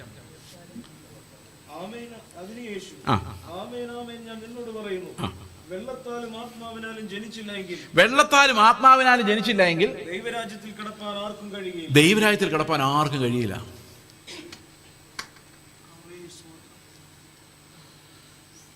അപ്പോൾ വെള്ളത്താൽ ആത്മാവിൽ, ഈ വെള്ളം എന്താണെന്നുള്ള കാര്യം നമുക്ക് പതുക്കെ അന്വേഷിക്കാം. അതിന് മുമ്പ് വീണ്ടും ജനിച്ച് എന്ത് സംഭവിക്കും നമുക്ക് നോക്കാം. മുമ്പോട്ട് പോകാം. അടുത്ത വാക്യം. ജഡത്താൽ ജനിച്ച ജഡമാകുന്നു, ആത്മാവിനാൽ ജനിച്ചത് ആത്മാവിനാൽ ജനിച്ച ആത്മാവാകുന്നു. അടുത്ത വാക്യം. നിങ്ങൾ പുതുതായി ജനിക്കണമെന്ന് ഞാൻ നിന്നോട് പറയുകയാൽ ആശ്ചര്യപ്പെടരുത്. നീ പുതുതായി ജനിക്കണമെന്ന് ഞാൻ നിന്നോട് പറയുകയാൽ ആശ്ചര്യപ്പെടരുത്. കാറ്റ് ഇഷ്ടമുള്ളിടത്തേക്ക് ഊതുന്നു, അതിന്റെ ശബ്ദം നീ കേൾക്കുന്നു, അതിന്റെ ശബ്ദം നീ കേൾക്കുന്നു, എങ്കിലും അതെവിടെ നിന്ന് വരുന്നുവെന്നും എവിടേക്ക് പോകുന്നുവെന്നും അറിയുന്നില്ല. ആത്മാവിനാൽ ജനിച്ചവനെല്ലാം അതുപോലെയാകുന്നു. ആരെ പോലെയാകും? കാറ്റ് പോലെ. ഞാൻ ഇനി പറയാൻ പോകുന്ന കാര്യങ്ങൾ ഒരുപക്ഷെ നിങ്ങളെ ഭയപ്പെടുത്തിയേക്കാം. ഹൃദയത്തിന് ദുർബലമായ ഹൃദയമുള്ളവരും ഗർഭിണികളും കുഞ്ഞുങ്ങളും ഇതൊന്നും കാണരുതെന്ന് പറഞ്ഞ പോലെ നിങ്ങൾക്ക് എന്തെങ്കിലും അസ്വസ്ഥത ഉണ്ടാക്കുന്നുണ്ടെങ്കിൽ, ഈ കാറ്റ് പോലെ ആവുമെന്ന് പറഞ്ഞ നിസ്സാര പരിപാടിയല്ല, അസ്വസ്ഥത ഉണ്ടാക്കുന്നുണ്ടെങ്കിൽ നിങ്ങൾ ചെവിയിൽ പഞ്ഞി വയ്ക്കുകയോ എന്തെങ്കിലും ചെയ്യാം. ഓക്കെ, എന്താണ് ഈ കാറ്റ് പോലെ എന്ന് പറഞ്ഞാൽ അർത്ഥം? ആത്മാവിൽ ജനിച്ചവനെല്ലാം കാറ്റ് പോലെയാണ്. അവനെ പിടിച്ചടക്കാൻ ആർക്ക് പറ്റിയാലും ഈ സാത്താന് പറ്റത്തില്ല. കാരണം അവൻ എവിടെ നിന്ന് വരുന്നെന്നോ എങ്ങോട്ട് പോകുന്നെന്നോ ആർക്കും അറിയത്തില്ല. അതെന്താ പരിപാടി? ഞാൻ ഒരു എക്സാമ്പിൾ പറയാം. ഞങ്ങളുടെ ചർച്ചിലൊരു സഹോദരനുണ്ട്, ഒരു പയ്യൻ. പുള്ളിക്ക് ഇപ്പോൾ 27 വയസ്സാണ്. അദ്ദേഹം വളരെ കഷ്ടപ്പെട്ട് ലോൺ എടുത്ത് പഠിച്ച് കാനഡയ്ക്ക് പോയി. കാനഡയിൽ പോയി അവിടെ വേറൊരു കോഴ്സ് പഠിച്ച് നല്ലൊരു ജോലി, എൻജിനീയറാണ്, അതിന് തക്കതായി പുള്ളി പഠിച്ച അതേ ജോലി പുള്ളിക്ക് കാനഡയിൽ കിട്ടി. അപ്പോൾ സത്യം പറഞ്ഞാൽ ഒത്തിരി വിടുതലെടുത്താണ് അവർ അത്ര എത്തിയത്. തടസ്സങ്ങൾ ഒത്തിരി ഉണ്ടായിരുന്നു. ബാങ്കിൽ നിന്ന് ലോൺ കിട്ടാൻ തടസ്സം, വിസ കിട്ടാൻ തടസ്സം, ഇതെല്ലാം പ്രവാചകന്മാർ ബലമെടുത്ത് ശാസിച്ച് കാനഡ ചെന്നു. അവിടെ ചെന്ന് കഴിഞ്ഞപ്പം 3 മാസമായി കഴിഞ്ഞപ്പം പുള്ളിയോട് കർത്താവ് പറഞ്ഞു, മോനെ രാജിവെച്ചിട്ട് ഇറാഖിലേക്ക്, അന്ന് ഇറാഖിൽ ബോംബുകളുടെ ബഹളം, ഇറാഖിലേക്ക് നീ ഒരു മിഷണറി ആയിട്ട് പോകും. അവന് ഭയങ്കര സന്തോഷമായിട്ടിട്ട് പോകാൻ. പക്ഷേ പ്രശ്നം എന്താണെന്നറിയാം? അമ്മയ്ക്ക് ക്യാൻസർ ഡയഗ്നോസ് ചെയ്തു. അപ്പം അതിന് ട്രീറ്റ്മെൻറ്റിന് പൈസ വേണം. 15 ലക്ഷം രൂപ ലോൺ. ചേട്ടന് ജോലിയില്ല. അപ്പനൊരു ഫോട്ടോഗ്രാഫിക് സ്റ്റുഡിയോ ആണ്. ഇതെല്ലാം പറഞ്ഞു വരുമ്പോൾ നിങ്ങളിപ്പോൾ ആൾക്കാരെ മനസ്സിലാവുന്നു. നയാ പൈസ കയ്യിലില്ല. അപ്പം നാച്ചുറലി അവൻ അവിടെ നിന്ന് മിഷണറി ആയിട്ട് പോയാൽ അതൊരു ദ്രോഹമല്ലേ? ആണോ അല്ലയോ? ദ്രോഹം. അതുകൊണ്ട് കർത്താവ് പറഞ്ഞു, എന്നേക്കാൾ കൂടുതൽ അപ്പനെയോ അമ്മയോ പ്രിയപ്പെട്ടാൽ നീ എനിക്കുള്ളവനല്ല. ചേട്ടൻ്റെ കല്യാണം നടക്കാൻ പോവാണ്, അത് പിന്നീടാണ്. ഇവൻ എന്ത് ചെയ്യുന്നറിയോ? ഇവൻ രണ്ടും കൽപ്പിച്ച് ജോലി രാജിവെച്ചു. അന്ന് കാനഡയിൽ നിന്ന് പെർമനന്റ് റെസിഡന്റ് ആകാനുള്ള PR, അതൊക്കെ സ്വപ്നം കാണുന്ന ഇന്ത്യക്കാരൻ്റെ സ്വപ്നമോ. അതിൻ്റെ ലെറ്റർ അവനെന്നെ കാണിച്ചു. അവനത് വേണ്ടാന്ന് വെച്ചു. എന്നിട്ട് അവൻ ഇറാഖിലേക്ക് പോയി. ആലോചിച്ച് നോക്കണം. അപ്പനും അമ്മയും നിലവിളിയും കരച്ചിലും. ഞാൻ അവർക്ക് ഈ കഴിഞ്ഞ മാസം കൂടെ അമ്മ എന്നെ ഫോണിൽ പറഞ്ഞ് നിന്നോട് ചോദിച്ചു, പാസ്റ്റ് പറഞ്ഞാലേ അവൻ കേൾക്കുള്ളൂ, ഒന്ന് പറഞ്ഞു. ഞാൻ എങ്ങനെ പറയും? സുവിശേഷകരെ വിട്ടിട്ട് നീ അപ്പനെ അമ്മയെ നോക്കാൻ പറയാൻ പറ്റുമോ? ഇവൻ ഇറാഖിലേക്ക് പോയി. കർത്താവ് എന്ത് ചെയ്യുന്നറിയോ? അമ്മയുടെ ക്യാൻസർ അങ്ങ് സൗഖ്യമാക്കി. ചേട്ടന് ഗൾഫിൽ ജോലി കൊടുത്തു. ഇവനെ ഇറാഖിലേക്ക് വിട്ടു. അപ്പം വീട്ടിലെ പ്രശ്നം ദൈവം നോക്കി. എന്ത് നോക്കിയപ്പം ഇവൻ ഇറങ്ങുമ്പം വീടെല്ലാം കുളമാണ്. പക്ഷെ അവൻ ദൈവത്തിൻ്റെ പണി നോക്കിയപ്പോൾ ദൈവം വീട്ടിലെ പണി നോക്കി. ഇവൻ ഇറാഖിലേക്ക് ചെന്ന് വില്ലേജുകളിൽ പോയി ആളുകളെ മീറ്റ് ചെയ്യുമ്പം അവർ പറയാം, 10 വർഷം മുമ്പ് ഞാൻ യേശുവിനെ കുറിച്ച് ഇങ്ങനെ പറഞ്ഞുകൊണ്ട് നിങ്ങൾ വരുന്നത് ഞാൻ സ്വപ്നം കണ്ടിട്ട് കാത്തിരിക്കുന്നതായിരുന്നു. ഒരു മുസ്ലിങ്ങൾ വില്ലേജുകളിൽ എത്ര പേരെയാണെന്നറിയാം വിശ്വാസത്തോട് കൊണ്ടുവന്നത്. അവിടെ ഇപ്പോൾ ചർച്ച്, സൺഡേ സ്കൂള്. ഞങ്ങളുടെ ചർച്ചിൽ നിന്ന് എത്ര പേരെ ഇപ്പോൾ പോയി. ജോർദാനിൽ പോയിരിക്കുന്നവർ, ഇറാഖിൽ പോയിരിക്കുന്നവർ. നിങ്ങൾക്കാർക്കെങ്കിലും പോകണമെങ്കിലും പോകാം. 2 ആഴ്ചയ്ക്ക് വേണേൽ പോയിട്ട് വരാം. ജീവനോട് വരണമെന്ന് നിർബന്ധമില്ല. പക്ഷേ ഇപ്പോൾ അവർ സിറിയയിലോട്ട് പോകാൻ റെഡി ആയിട്ടിരിക്കുവാണ്. പോയിട്ട് ഒത്താ വരാം. പക്ഷെ ആഗ്രഹം ഉണ്ടേ പോവാം. 1 വർഷത്തേക്ക് പോവാം. പക്ഷെ ഒരു പ്രശ്നമുണ്ട്, ഇങ്ങനെ പോകണമെങ്കിൽ ഈ കാറ്റാകണം. നാളെ എവിടെ ചെന്ന് അവസാനിക്കുമെന്നൊന്നും അറിയരുത്. ആത്മാവിൽ ജനിച്ചവനെല്ലാം, ഞാൻ പറഞ്ഞു നേരത്തെ, ദുർബല മനസ്സുള്ളവരൊന്നും കേൾക്കരുത്. കാരണം ആത്മാവിൻ്റെ ശബ്ദം നമുക്ക് സഹിക്കാൻ പറ്റുന്ന ശബ്ദമല്ല. അത് നമ്മളെ സഭയുടെ ഷേപ്പെല്ലാം മാറ്റിക്കളയും. അപ്പം നിങ്ങൾ പ്രാർത്ഥിക്കുക, കർത്താവേ ആ മോനെ ഓർത്ത് ദൈവത്തെ സ്തോത്രം ചെയ്യുന്നു, എന്നാൽ എൻ്റെ മോൻ അങ്ങനെ തോന്നാതിരിക്കുമായിരുന്നെങ്കിൽ നല്ലതായിരുന്നു. നിങ്ങൾ ചിന്തിക്കുമായിരിക്കും. ഇനി നിങ്ങൾക്ക് ആർക്കെങ്കിലും അങ്ങനെ പോകണമെന്ന് ആഗ്രഹമുണ്ടെങ്കിൽ എന്നെ വിളിച്ചാൽ മതി. തിരിച്ചു വരുമോയെന്ന് ഗ്യാരണ്ടി ഇല്ലെന്ന് ആദ്യം പറഞ്ഞിട്ടുണ്ട്, അത് നേരത്തെ പറഞ്ഞിട്ടുണ്ട്. ഓക്കെ, എപ്പോഴും പോകുന്നുണ്ട്. ഇപ്പോൾ 22 വയസ്സായ ഒരു മോള് കഴിഞ്ഞ ദിവസം പോയി. കഴിഞ്ഞ ദിവസമല്ല, 2-3 മാസമായി. 2 പേരാണ് അവരൊന്നിച്ചാണ് പോയത് ഞങ്ങളുടെ ചർച്ചയിൽ നിന്ന്. ഇപ്പോൾ ഒരു വർഷത്തേക്കാണ് പോയേക്കുന്നത്. അവർ ജോർദാനിലുണ്ട്, ഏതോ വില്ലേജിലാണ്. ഒരു പാസ്റ്റർ, IPCയിലെ ഒരു പാസ്റ്ററും കുടുംബം, അവർ ഈജിപ്തിലോട്ട് പോയിട്ടുണ്ട്. അതെന്താ അതിൻ്റെ കാര്യം എന്ന് വെച്ച് കഴിഞ്ഞാൽ, ഈ അവസാനമാണല്ലോ ഇസ്രായേൽ രക്ഷിക്കപ്പെടുന്നത്. അതിനു മുമ്പ് ജാതികളുടെ സംഖ്യ പൂർണ്ണമാവണം. അപ്പോൾ ഈ ഇസ്രായേലിന് ചുറ്റും ഒരു 5000 കിലോമീറ്റർ റേഡിയസിൽ ഈ മുസ്ലിം പോപ്പുലേഷനാണ്. അങ്ങോട്ട് സുവിശേഷം എത്തിപ്പറ്റാൻ പറ്റിയിട്ടില്ല. അപ്പോൾ ആ ഒരു ഡാർക്ക് കോറിഡോറിലേക്ക് സുവിശേഷമായിട്ട് എത്തിക്കുക എന്നുള്ള ഒരു ടാർഗറ്റാണ് ഇവരുടെ. അപ്പോൾ എത്ര പേര് ചെന്നാലും അവർക്ക് സന്തോഷമാണ്. അപ്പോൾ അതവിടെ നിൽക്കട്ടെ. കാറ്റ് പോലെ എന്നുള്ള മനസ്സിലായോ? അപ്പം കാറ്റ് പോലെ എന്ന് പറഞ്ഞു കഴിഞ്ഞാൽ ദൈവത്തിന് നമ്മൾ എങ്ങോട്ട് വേണേലും കൊണ്ടുപോകാം. എന്ത് പറഞ്ഞാലും നമ്മൾ അനുസരിക്കും. കാരണം നമുക്ക് ഒരിടത്തും പിടുത്തമില്ല. മനസ്സിലാകുന്നുണ്ടല്ലോ? വീട്ടിൽ ചോദിക്കട്ടെ, അപ്പൻ എന്നാ പറയും? ഒന്നുമില്ല. കാറ്റ് പോലെ ആവാൻ ആഗ്രഹമുണ്ടോ? സഹോദരങ്ങൾ, അതൊരു ഭയങ്കര ലൈഫാണ്. കാരണം ഞാൻ രക്ഷിക്കപ്പെടുന്ന സമയത്ത് എൻ്റെ മുമ്പിൽ ഒരു ചലഞ്ച് വന്നത്, കാറ്റെന്താണെന്ന് അന്ന് എനിക്കറിയത്തില്ല. അന്ന് എന്നെ രക്ഷയിലോട്ട് നയിച്ച സഹോദരങ്ങളോട് പറഞ്ഞു, യേശുവിനെ രക്ഷകനായിട്ട് മാത്രം കണ്ടാൽ പോരാ, അവനെ എൻ്റെ കർത്താവായിട്ട് കാണണം. ഞാൻ കർത്താവെ കർത്താവെന്ന് എപ്പോഴും വിളിക്കുന്നില്ല, നമ്മളെപ്പോഴും അങ്ങനെയാണല്ലോ കാണുന്നത്. പക്ഷെ പുള്ളി പറഞ്ഞു, കർത്താവ് എന്ന് പറഞ്ഞാൽ അതല്ല അർത്ഥം. കർത്താവ് എന്ന് പറഞ്ഞു കഴിഞ്ഞാൽ ഇനി നീ അല്ല, അവനാണ് എല്ലാം ഡിസൈഡ് ചെയ്യുന്നത്. ലോഡ്ഷിപ്പ് അവൻ്റെയാണ് എന്ന് പറഞ്ഞാൽ അപ്പോൾ ഞാൻ പേടിച്ചു പോയി. ഞാൻ വിളിച്ചു, അപ്പം ഞാൻ ഡിഗ്രി കംപ്ലീറ്റ് ചെയ്യാൻ കർത്താവ് സമ്മതിച്ചില്ലെങ്കിൽ ഇല്ല, ഇറങ്ങിപ്പോകാൻ പറഞ്ഞാൽ പോയി. അപ്പം എൻ്റെ പേടി ഈ ബൈബിൾ വായിച്ചിട്ട്, കാരണം എനിക്ക് അധികം പെന്തക്കോസ്തുകാരെന്ന് അറിയത്തില്ല, ഇതിങ്ങനൊന്നും പോകേണ്ട വരികയില്ലെന്ന് ഞാൻ ചിന്തിക്കാൻ എനിക്ക് പറ്റുന്നില്ല. കാരണം ഇന്ന് പെന്തക്കോസ്തുകാരെ കാണുവാണെങ്കിൽ ഞാൻ പേടിക്കലായിരുന്നു. കാരണം കർത്താവ് എന്ന് വിളിച്ചാലും നമുക്ക് പ്രശ്നമൊന്നുമില്ല. പക്ഷെ ആദ്യമായിട്ട് വിശ്വാസത്തിൽ വന്നപ്പോൾ ഈ കർത്താവേന്ന് കൺഫസ് ചെയ്ത് കഴിയുമ്പോൾ എന്നെ കർത്താവ് അവൻ്റെ ഇഷ്ടത്തിന് കൊണ്ടുപോയി കഴിഞ്ഞാൽ എൻ്റെ അപ്പനും അമ്മയ്ക്കും മകൻ പോയി. അവരൊത്തിരി സ്വപ്നങ്ങളോടല്ലേ എന്നെ പഠിക്കാൻ പറ്റിയിരിക്കുന്നത്. അപ്പം ഞാൻ അവധിക്ക് ചെന്നപ്പോൾ എൻ്റെ അമ്മയോട് ഞാൻ പറഞ്ഞു, അമ്മ അടുത്ത അവധിക്ക് ഞാൻ വന്നില്ലെങ്കിൽ ടെൻഷൻ അടിക്കരുത്. മൊബൈൽ ഫോണൊന്നും ഇല്ലല്ലോ, എവിടെയെങ്കിലും കർത്താവ് വിളിച്ചാൽ ഞാൻ വരത്തില്ല, തിരിച്ചു വരില്ല. കാരണം അങ്ങനെ ഒരു പെർമിഷൻ തന്നില്ല എന്ന് വരാം. കാരണം കർത്തൃത്വം എന്ന് പറയുന്നത് അതാ പരിപാടി. പേടിയായോ? ഞാൻ ഇടയ്ക്കിടയ്ക്ക് ചോദിക്കാൻ കാരണം ഈ പഴയ കാലമല്ല, അതാ. ഇന്നിതൊന്നും കേൾക്കാനും പോകുന്നില്ല. നമ്മളിങ്ങനൊരു റാഡിക്കൽ മക്കൾ അടുത്ത തലമുറയിൽ ഉണ്ടാകുമോ അറിയത്തില്ല. കർത്താവ് വരുമ്പോൾ വിശ്വാസം കണ്ടെത്തുമോ അറിയത്തില്ല. നമ്മുടെ തലമുറ എങ്ങനെയായിരിക്കും നമുക്ക് അറിയത്തില്ല.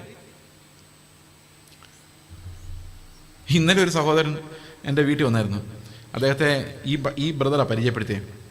പുള്ളി പറഞ്ഞു, ജയ്സങ്ങളുടെ പ്രസംഗം കേട്ട് ഒമാനിൽ നിന്ന് ജോലി രാജിവെച്ചിട്ട് വന്നേക്കുവന്ന്. ഒമാനില്ല, മസ്കറ്റിലാണ്. ഞാൻ തലയെ കഴിച്ചു പോയി. ജോലിയെല്ലാം രാജിച്ച് പുള്ളി മിഷണറി വേലയ്ക്ക് പോകാൻ വേണ്ടി വന്നേക്കാം. സഹോദരങ്ങളെ, ഇത് കേട്ടാലൊന്നും നിങ്ങളാരെങ്കിലും വരുമോയെന്ന് എനിക്കറിയാൻ പറ്റില്ല. പക്ഷേ അങ്ങനൊരു വഴിയുണ്ട്, അങ്ങനൊരു ലൈഫുണ്ട്. ഇനി ഞാനൊരു സീക്രട്ട് പറയാം. ഈ പഴയ നിയമത്തിലും ദൈവത്തിൻ്റെ ദാസന്മാരൊന്നും സൂക്ഷിച്ച് ജീവിച്ചിട്ടില്ല. നമ്മൾ പറയുന്നത് പഴയ നിയമത്തിൽ മുഴുവൻ ബ്ലെസ്സിങ്സും പ്രോസ്പെരിറ്റി. പുതിയ നിയമത്തിലാണ് ക്രൂശ് എന്ന. എവിടെ? പഴയ നിയമത്തിൽ ഇതിനേക്കാളും വലിയ ക്രൂശാണ്. ഞാൻ ഹാബേൽ യാഗം അർപ്പിച്ചിട്ട് ഒരു ദിവസം പോലും ജീവിക്കാൻ പറ്റിയില്ല. അപ്പം തന്നെ തല പോയി. അത്രയും പെർഫെക്റ്റ് ആയിട്ടുള്ളൊരു യാഗം കഴിച്ചവന് ദീർഘായുസ് പോലും കിട്ടിയില്ല. ഒരു ദിവസം ജീവിക്കാൻ പറ്റില്ല. നമ്മളാണ് പിറ്റേ ഞായറാഴ്ച വന്നിട്ട് കഴിഞ്ഞ ഒരാഴ്ച വട്ട കാലം അനേകം ആളുകൾ ഈ ലോകത്തിൽ നിന്ന് കർത്താവ് നിൻ്റെ അടുത്തേക്ക് വന്നു. കുറേ ആൾക്കാർ ആശുപത്രി ഞെരങ്ങി മൂളി ഇപ്പം അങ്ങോട്ട് വരാമെന്ന് പറഞ്ഞ് കിടക്കുന്നു. ഞങ്ങളെ നിൻ്റെ അടുത്തേക്ക് കൊണ്ടുപോകാതെ ഇവിടെ തന്നെ ഇട്ടേന്. എത്ര നന്ദി പറഞ്ഞാലും വിത്ത് വൈബ്രേഷൻസ്. നിൻ്റെ അടുത്തെങ്ങാനും ഞങ്ങളെ കൊണ്ടുപോയിരുന്നെങ്കിൽ എന്തൊരു കഷ്ടമായി പോയേനെ. അപ്പോഴത്തേനും എല്ലാവർക്കും വൈബ്രേഷനാണ്.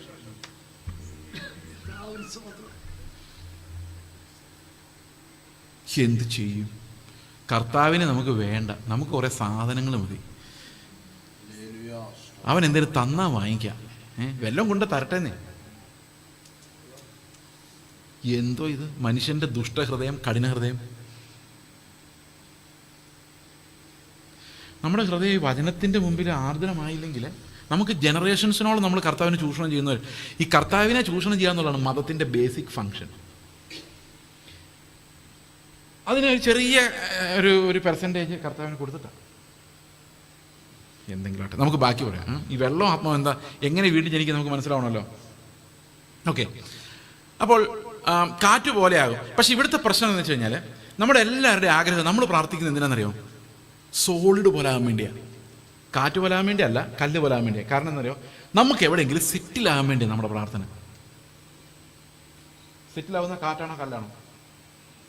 സെറ്റിലാവുന്ന കാറ്റാണോ കല്ലാണോ? ഇപ്പം നമ്മുടെ പ്രാർത്ഥനകൾ നമ്മുടെ പിള്ളേർ കാറ്റ് പോലെ ആകാനാണോ കല്ല് പോലെ ആകാനാണോ?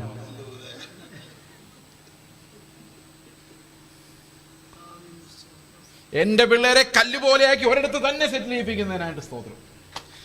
പിന്നെ നമ്മുടെ ഏറ്റവും വലിയ ആഗ്രഹം എന്ന് പറഞ്ഞാൽ വയസ്സനാം കാലത്ത് നമ്മൾ കഷ്ടപ്പെട്ട് അധ്വാനിച്ചൊരു വീടൊക്കെ ഉണ്ടാക്കി പിള്ളേരെ ഗൾഫിൽ അമേരിക്കയിലൊക്കെ വിട്ട് പൈസ കൊണ്ടുവന്ന് ആര് കണ്ടാലും മൂക്കത്ത് വിരൽ വെക്കുന്ന ഒരു വലിയ വീട് പണിത് അതിൻ്റെ കോലായിലിരുന്ന് ചായ ഉണ്ടാക്കി കുടിക്കുന്ന വലിയ സ്വപ്നത്തിലിരിക്കുക നമ്മൾ.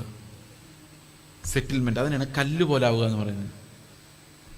അപ്പം പിള്ളേരെ കല്ലുപോലെ ആക്കാൻ വേണ്ടി നമ്മളോട് പ്രാർത്ഥിക്കാൻ പറയുന്നത്. എടാ പ്രാർത്ഥിച്ചാലാടാ രക്ഷപ്പെട്ടു പോവുള്ളൂ, വിസയുടെ വാതിലുകൾ തുറന്നു വരുള്ളൂ.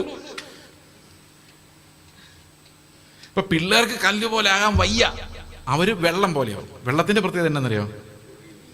ഏത് പാത്രത്തിരിക്കുന്നു അതിൻ്റെ ഷേപ്പായിരിക്കും. കൂട്ടുകാരുടെ കൂടെ പോകുമ്പോൾ ആ ഷേപ്പാണ്. ചർച്ചിൽ ഗിറ്റാർ കൈ കൊടുത്ത ആ ഷേപ്പാണ്. വീട്ടിൽ പ്രാർത്ഥിക്കാതിരിക്കുമ്പം അതിൻ്റെ ഷേപ്പാണ്. പക്ഷെ യഥാർത്ഥ ഷേപ്പ് എന്നും പറഞ്ഞൊരു ഷേപ്പ് ഇല്ല. ഇന്നത്തെ പിള്ളേരുടെ അവസ്ഥ അതാ. സമ്മതിച്ചോ? അപ്പം ഇതിനകത്ത് രക്ഷപ്പെടാൻ ആകെയുള്ളൊരു വഴി രണ്ടാമതൊന്നും കൂടെ ജനിക്കുക എന്നുള്ളത്. നമ്മൾ രക്ഷപ്പെടുകയല്ലാതെ we need to be born once again. ഇത് പെന്തക്കോസ് പള്ളി വന്ന് ഞാൻ പറയാൻ കാരണം എന്നറിയോ?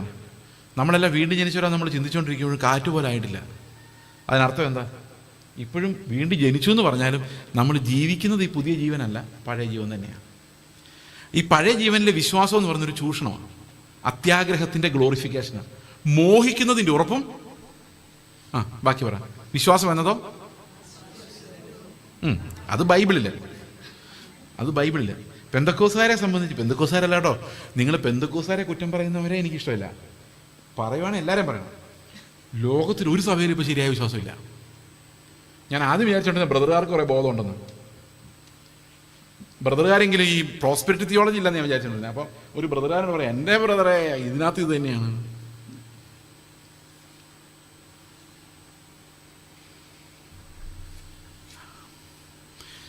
ഓക്കെ, അപ്പോൾ ഈ വെള്ളം പോലെ കിടക്കുന്നതിനെ നമ്മൾ വീണ്ടും ഒന്നും കൂടെ ജനിക്കാതെ, അപ്പം നമ്മൾ ഇവിടെ പിന്നെയും പിന്നെയും വന്ന് എന്ത് പറയേണ്ടി വരുമോ? ഈ വീണ്ടും ജനിച്ച നമുക്ക് ആരുടെ ജീവൻ കിട്ടണം? ദൈവത്തിൻ്റെ മക്കളാണ്, ദൈവത്തിൻ്റെ ജീവൻ കിട്ടണം. അവൻ്റെ ആത്മാവിനാൽ നമ്മൾ വീണ്ടും ജനിക്കണം. അപ്പോൾ ആരുടെ സ്വഭാവം വരും? ക്രിസ്തുവിൻ്റെ സ്വഭാവം വരും. അപ്പോൾ നമ്മൾ വീണ്ടും ജനിച്ചെങ്കിൽ ആരുടെ സ്വഭാവമായിരിക്കും? പുത്രൻ്റെ സ്വഭാവമായിരിക്കും. കാരണം പുത്രനല്ലേ, ദൈവത്തിൻ്റെ മകനായിട്ടല്ലേ നമ്മൾ വീണ്ടും ജനിക്കുന്നത്. ആദ്യം ജനിച്ചപ്പോൾ ആരായിട്ട് ജനിച്ചേ? മനുഷ്യരുടെ മക്കളായിട്ട് ജനിച്ചത്. രണ്ടാമത് ജനിക്കുമ്പം ദൈവത്തിൻ്റെ ജീവനാൽ ജനിക്കണം. സിമ്പിൾ. അതെങ്ങനെ ജനിക്കാൻ പറ്റും? വെള്ളത്താലും ആത്മാവ്. ഈ വെള്ളം എന്താണെന്നാണ് നമ്മൾ സാധാരണ വിചാരിച്ചിരിക്കുന്നത്. ഈ വ്യാഖ്യാന പുസ്തകമൊക്കെ നോക്കി കഴിഞ്ഞാൽ അവിടെ പലത് എഴുതി വെച്ചിരിക്കുന്നു. വചനമാണ് ജലം എന്നാണ് പൊതുവെ പെന്തക്കോസ്തുകാർ മനസ്സിലാക്കിയിരിക്കുന്നത്. കാരണം പത്രോസിൻ്റെ ലേഖനത്തിൽ അങ്ങനെ പറയുന്നുണ്ട്, നിങ്ങളെ വചനത്താലാണ് അല്ലേ വീണ്ടും ജനിപ്പിച്ചത് എന്ന് പറയുന്നുണ്ട്. വചനത്താലാണ്. പക്ഷെ ഇവിടുത്തെ വെള്ളം വചനമല്ല. റോമൻ കത്തോലിക്കർ പറയും അത് മാമോദീസയാണ്. നമുക്കറിയാം വീണ്ടും ജനനം എന്തായാലും മാമോദീസ വഴി നടക്കൂലെന്ന് നമുക്കറിയാം. അങ്ങനെയാണെങ്കിൽ പണ്ടേ നമ്മളെല്ലാം വീണ്ടും ജനിച്ചത്. അത് അല്ലെന്ന് നമുക്കറിയാം. അപ്പം പിന്നെ എന്താണ് ഈ വെള്ളം? നമുക്ക് ഈ വെള്ളം എന്താണെന്ന് അതേ വാക്യത്തിൽ തന്നെ മനസ്സിലാക്കാൻ പറ്റുമോ നോക്കാം. താവട്ട് വെച്ചോ. ഈ ആത്മാവിൽ ജനിച്ചവനെല്ലാം അങ്ങനെ ആകുന്നു. അതിനുശേഷം അടുത്ത വാക്യം, ആത്മാവിനാൽ ജനിച്ചവനെല്ലാം അതുപോലെ ആകുന്നു ഉത്തരം പറഞ്ഞു. നിക്കോദെമോസ് അവനോട് ഇതെങ്ങനെ സംഭവിക്കുമെന്ന് അപ്പൊ വെള്ളം എന്താ നമ്മൾ കണ്ടുപിടിക്കാൻ പോവാണേ. യേശു അവനോട് ഉത്തരം പറഞ്ഞത്, നീ ഇസ്രായേലിന്റെ ഉപദേഷ്ടാവായിരുന്നിട്ടും ഇതറിയുന്നില്ലയോ എന്ന് പറഞ്ഞപ്പോൾ അതിനർത്ഥം എന്താ? ഇസ്രായേലിന്റെ ഉപദേഷ്ടാവ് എന്തറിയണമായിരുന്നു? ഇതിന്റെ ഉത്തരം ഈ വെള്ളത്താലും ആത്മാവിനാലുമുള്ള വീണ്ടും ജനനം എന്താണെന്ന് ആരറിയണമായിരുന്നു? ഇസ്രായേലിന്റെ ഉപദേഷ്ടാവ് അറിയണമായിരുന്നു. അതിനർത്ഥം എന്താ? ഈ വാക്യം അവരുടെ പാഠപുസ്തകത്തിൽ, അവർ പഠിപ്പിക്കേണ്ട പുസ്തകത്തിൽ, ഒരു ഉപദേഷ്ടാവിൻ്റെ പുസ്തകത്തിൽ ഇത് ഉണ്ടായിരിക്കണമായിരുന്നു. അപ്പം അതിനർത്ഥം എന്താ? ഇത് പഴയ നിയമത്തിൽ എവിടെയെങ്കിലും ഉള്ള ഒരു വാക്യത്തിൻ്റെ എക്സ്പ്ലനേഷനാണ്. ഏത് വാക്യമാണെന്നറിയോ? യെഹെസ്കേലിൻ്റെ പ്രവചനം 36-ാം അധ്യായത്തിൻ്റെ 25-ഉം 26-ഉം വായിക്കാം. യെഹെസ്കേൽ 36, 25, 26.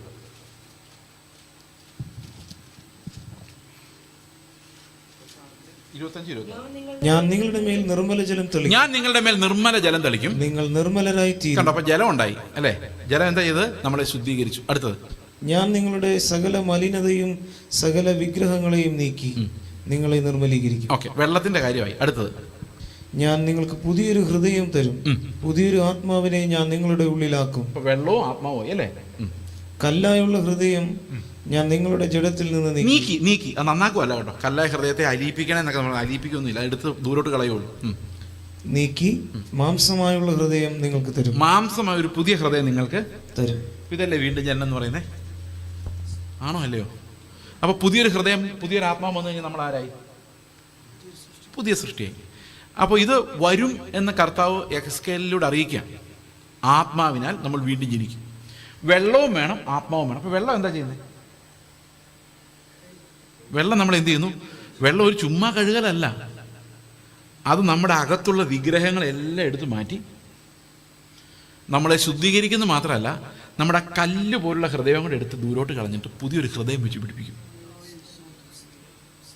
എന്ന് പറഞ്ഞാൽ വെള്ളം ചെയ്യുന്നത് നമ്മുടെ അതുവരെയുള്ള എല്ലാറ്റിനോടും നമ്മൾ മരിക്കുക.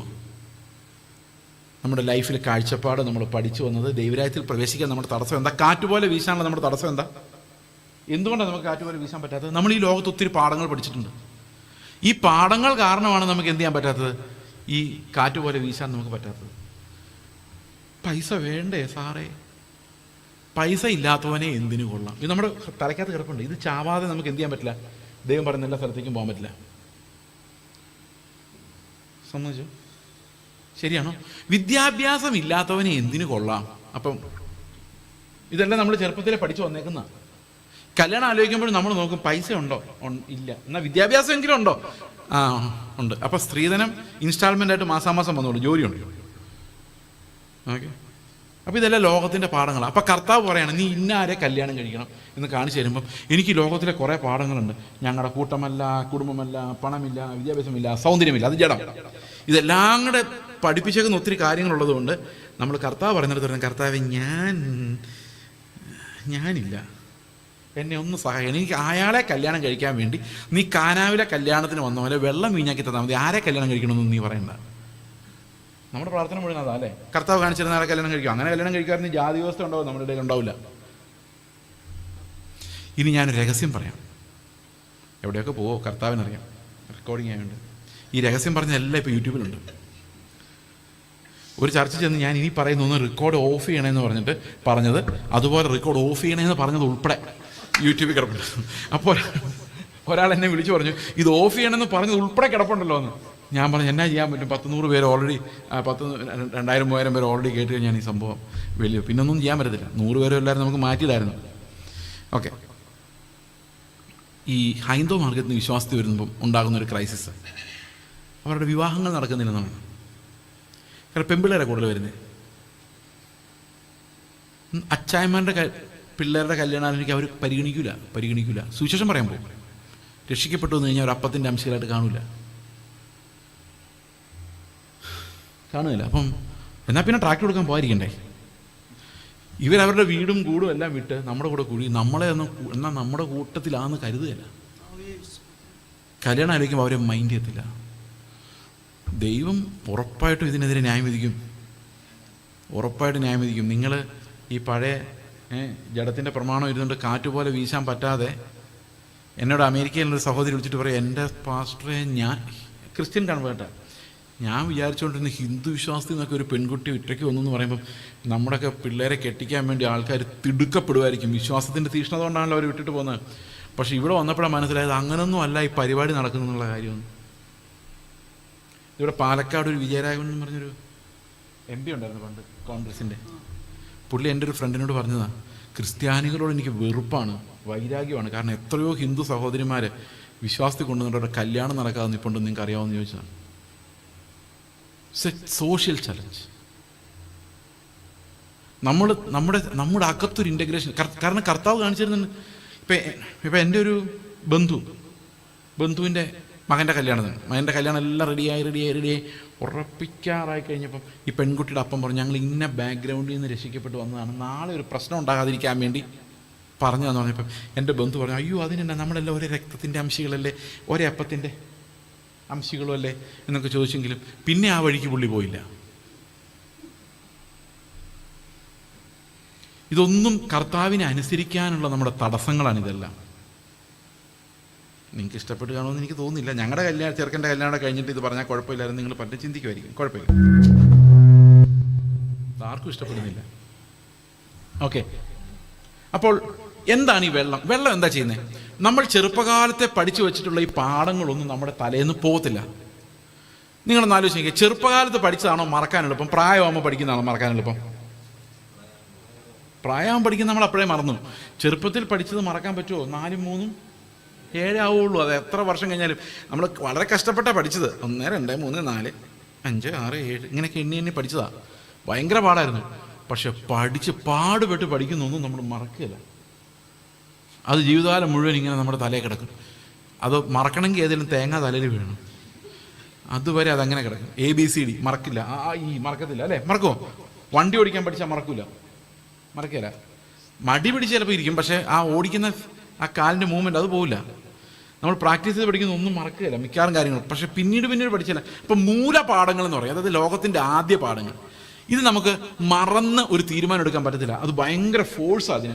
ഈ പഴയ ആ പഠനങ്ങൾക്ക് നമ്മൾ പണ്ട് നടന്ന അനുസരണക്കേടിൻ്റെ ആത്മാവിൽ നമ്മൾ നടന്ന ആ കാലഘട്ടം, ആ കാലഗതി, അനുസരണക്കേടിൻ്റെ മക്കളിൽ ഇപ്പോൾ വ്യാപരിക്കുന്ന ആ സാധനം എന്ന് പറയുന്നത് ഭയങ്കര പവർഫുള്ളാണ്.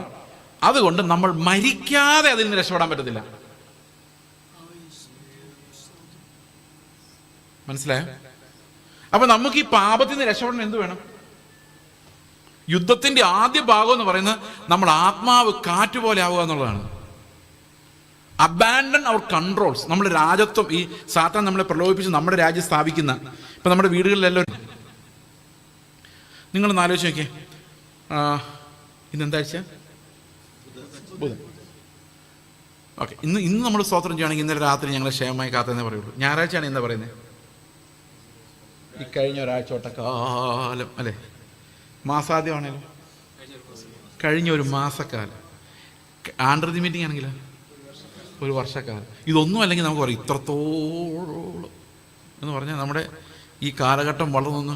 നീ ഞങ്ങളെ നടത്തി എന്ന് പറഞ്ഞാൽ എന്താ നടപ്പാന്നറിയാം? ഇത് ഈ ലോകത്തിലെ നടപ്പിനെ ഉദ്ദേശിക്കുന്നത്. അപ്പം നമ്മളിങ്ങനെ സ്തോത്രം ചെയ്തുകൊണ്ടിരിക്കുമ്പോൾ കർത്താവ് വയ്ക്കും, മോനെ നീ ഹ്രസ്വദൃഷ്ടിയുള്ളവനായി പോയല്ലോ. ഹ്രസ്വദൃഷ്ടി എന്ന് പറഞ്ഞാൽ എന്താ? അടുത്തുള്ള കാണാൻ, ദൂരോട്ടുള്ള കാണാൻ പറ്റില്ല. കഴിഞ്ഞ ആഴ്ചത്തെ കണ്ടു, കഴിഞ്ഞ വർഷത്തെ കണ്ടു, ഇത്രയും. പക്ഷെ കുറച്ചുകൂടെ പുറത്ത് നോക്കി, 2000 വർഷങ്ങൾക്ക് മുമ്പ് ഞാൻ നിനക്ക് വേണ്ടി കാൽവരി ക്രൂശിൽ മരിച്ചതിൻ്റെ പാപങ്ങളുടെ ശുദ്ധീകരണം നീ മറന്നു പോയിട്ടില്ലേ? അതിന് നന്ദി പറഞ്ഞിട്ട് എത്ര നാളായി? അതിന് സ്തോത്രം ചെയ്ത വർഷിപ്പ് ടീം ലാസ്റ്റ് ഈ യേശുക്രിസ്തു കാൽവരി ക്രൂശിൽ മരിച്ചതിനെ വീണ്ടെടുത്ത് സ്വർഗത്തിലിരുത്തി പുത്രത്വം തന്നതിന് സ്തോത്രം പറഞ്ഞ വർഷിപ്പ് ടീം ഏതായിരുന്നു? ലാസ്റ്റ് 5-6 വർഷങ്ങളായി കാണും.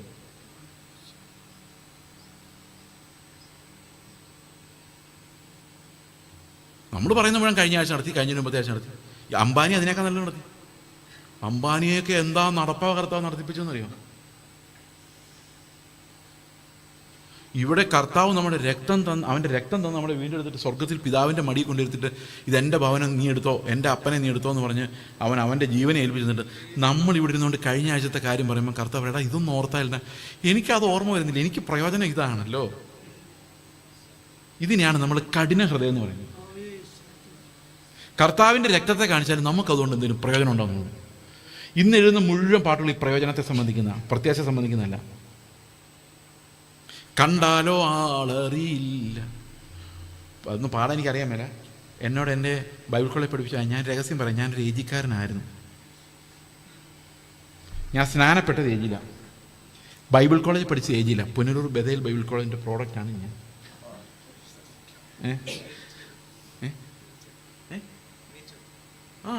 ഓക്കെ.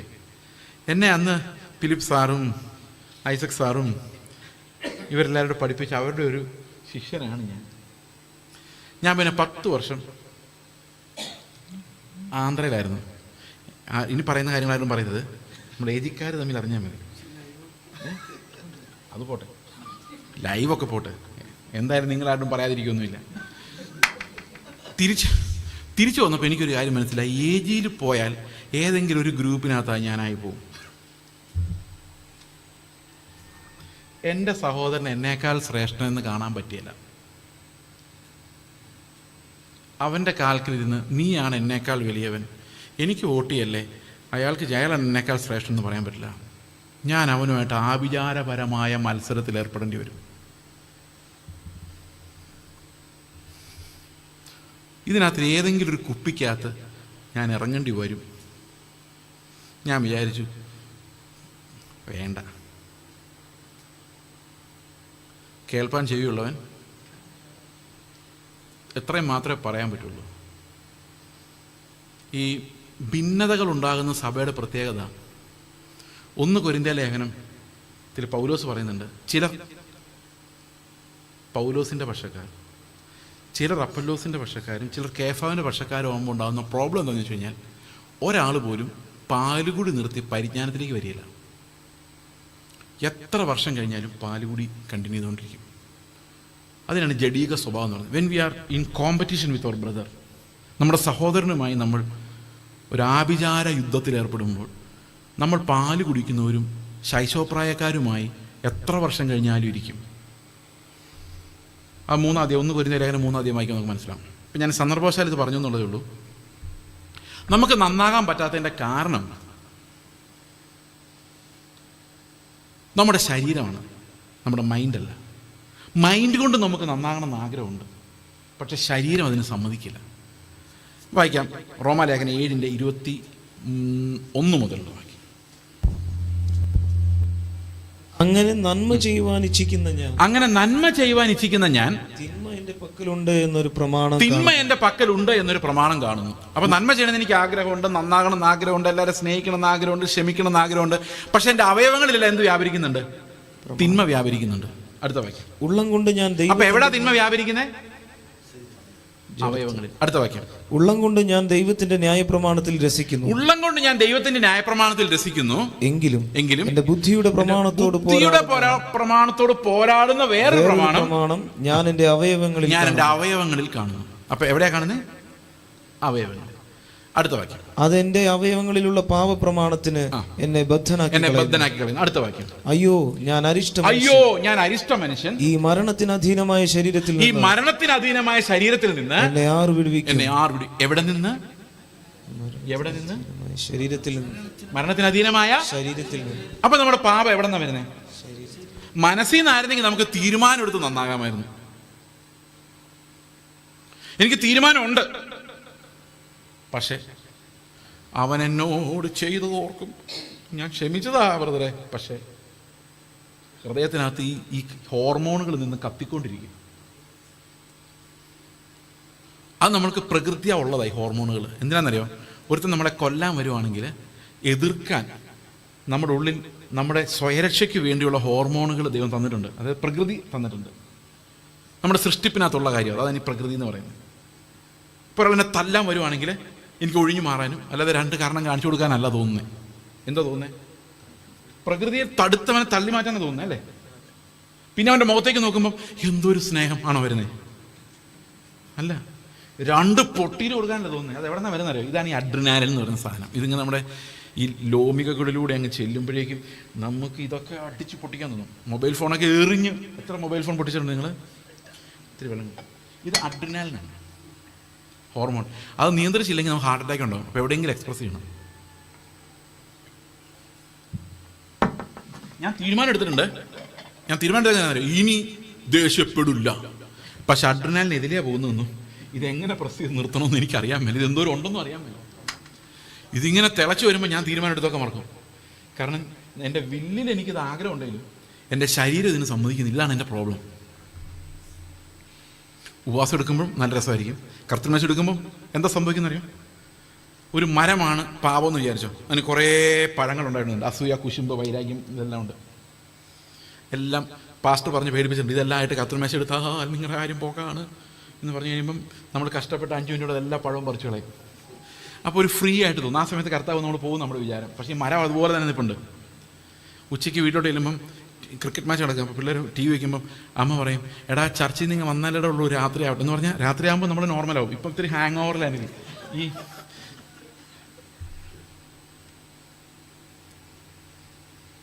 ചിലങ്ങളുണ്ട് ആരാധന കഴിഞ്ഞ് ഉടനെ അവിടെ വഴക്കായിരുന്നു. ഉടനെ വഴക്കായതാ പ്രശ്നം. ഒരു 5-3 മണിക്കൂർ കഴിഞ്ഞാൽ പിന്നെ നമുക്ക് സമ്മതിച്ചു കൊടുക്കാം. കാരണം അപ്പം നമ്മൾ നോർമലായല്ലോ. ഇതിപ്പം അബ്നോർമൽ സ്റ്റേജിലാണ് നമ്മുടെ ആത്മീയത ഇരിക്കുന്നത്. നന്നാകാത്തതിന് ആരെയും കുറ്റം പറഞ്ഞിട്ട് കാര്യമില്ല. മനുഷ്യൻ അങ്ങനെയാണ്. ഇപ്പം രാഷ്ട്രീയം എന്ന് പറഞ്ഞാൽ നമ്മൾ കുറ്റം പറഞ്ഞിട്ട് കാര്യമില്ല. മനുഷ്യൻ എസെൻഷ്യലി പാപിയാണ്. ഒരുത്തൻ എൻ്റെ കസേര അടിച്ച് മാറ്റുമെന്ന് കണ്ടാൽ അവൻ ഒതുക്കാൻ തോന്നുന്നു. എൻ്റെ ഉള്ളിൽ വരുന്ന ഹോർമോണുകൾ. എനിക്ക് അവനെ സ്നേഹിക്കണമെന്ന് ആഗ്രഹമുണ്ട്. പക്ഷെ അവൻ സ്നേഹിച്ചുകൊണ്ടിരുന്ന അടിച്ചുകൊണ്ട് പോകും. ഇത് മനുഷ്യൻ, സ്വാഭാവിക മനുഷ്യൻ, പാപപ്രകൃതമുള്ള മനുഷ്യനാണ്.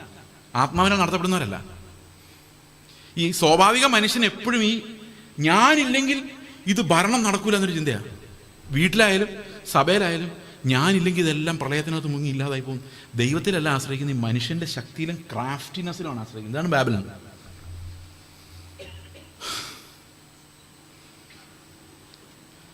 ഓക്കെയാണ്?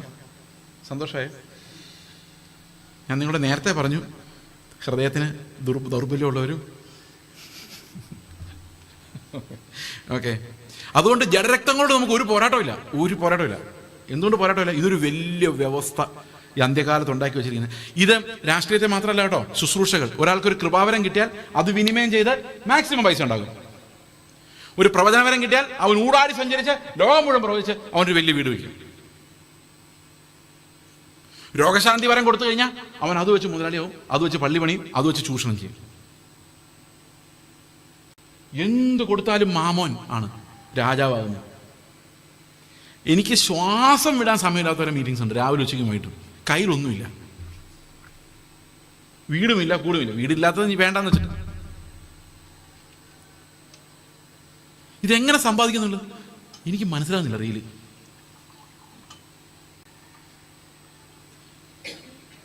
കാരണം ഇപ്പോഴും എത്ര കിട്ടിയാലും തികയാത്ത പോലെ ആവശ്യങ്ങളുള്ളവർ നമ്മുടെ ചർച്ചയിൽ തന്നെ ഇരിപ്പുണ്ട്. ഇതൊരു നിമിഷത്തേക്ക് ലൈവ് ഓഫ് ചെയ്യാനുള്ള വഴിയുണ്ടോ? ഇല്ല. ഒന്ന് ഓഫ് ചെയ്തേക്ക്.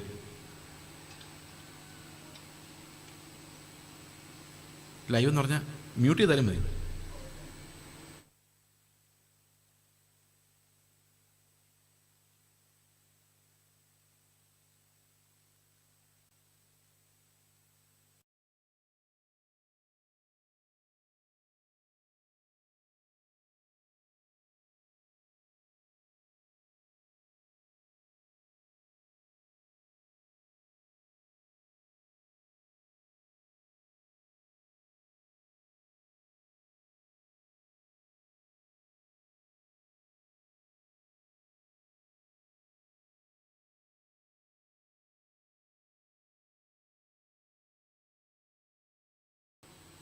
കാശ്, പണം, റിസോഴ്സസ് ഈ കൂട്ടായ്മയിലേക്ക് ഒഴുകണമെങ്കിൽ നമ്മൾ കാറ്റ് പോലെ ആകുന്ന ഒരു മൈൻഡ് നമുക്കുണ്ടാണ്.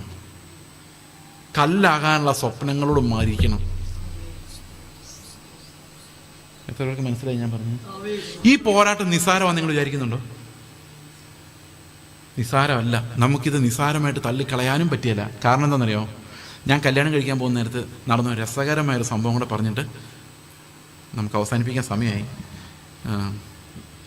കല്യാണം കഴിക്കാൻ വേണ്ടി ഞാനിങ്ങനെ റെഡിയായി. അപ്പോൾ ഞാൻ കല്യാണം കഴിച്ചത് ഒരു മിഷണറിനെയാണ്. മലയാളിയല്ല എൻ്റെ ഭാര്യ. എൻ്റെ ഭാര്യ കന്നഡക്കാരിയാണ്. ഇതല്ല,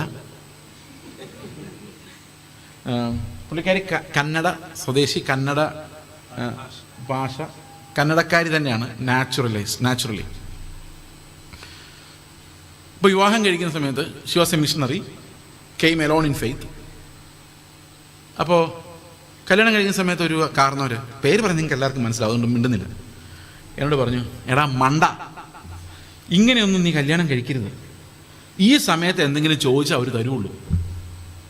ഓക്കെ, ഇനി കുറേ നാൾ കഴിഞ്ഞ് നീ ഒരു ആവശ്യം വന്ന് ചോദിച്ചാൽ ആരും ഒരു നയാ പൈസ തരികയെന്ന് മാത്രമല്ല, നിൻ്റെ ഭാര്യ തന്നെ പറയാം, അച്ഛാ എന്ന് കിട്ടാവുന്ന മേടിച്ചുകൊണ്ട് പോന്നായിരുന്നെങ്കിൽ നമുക്ക് ഇന്ന് ഈ ഗതി ഉണ്ടാകുമായിരുന്നു.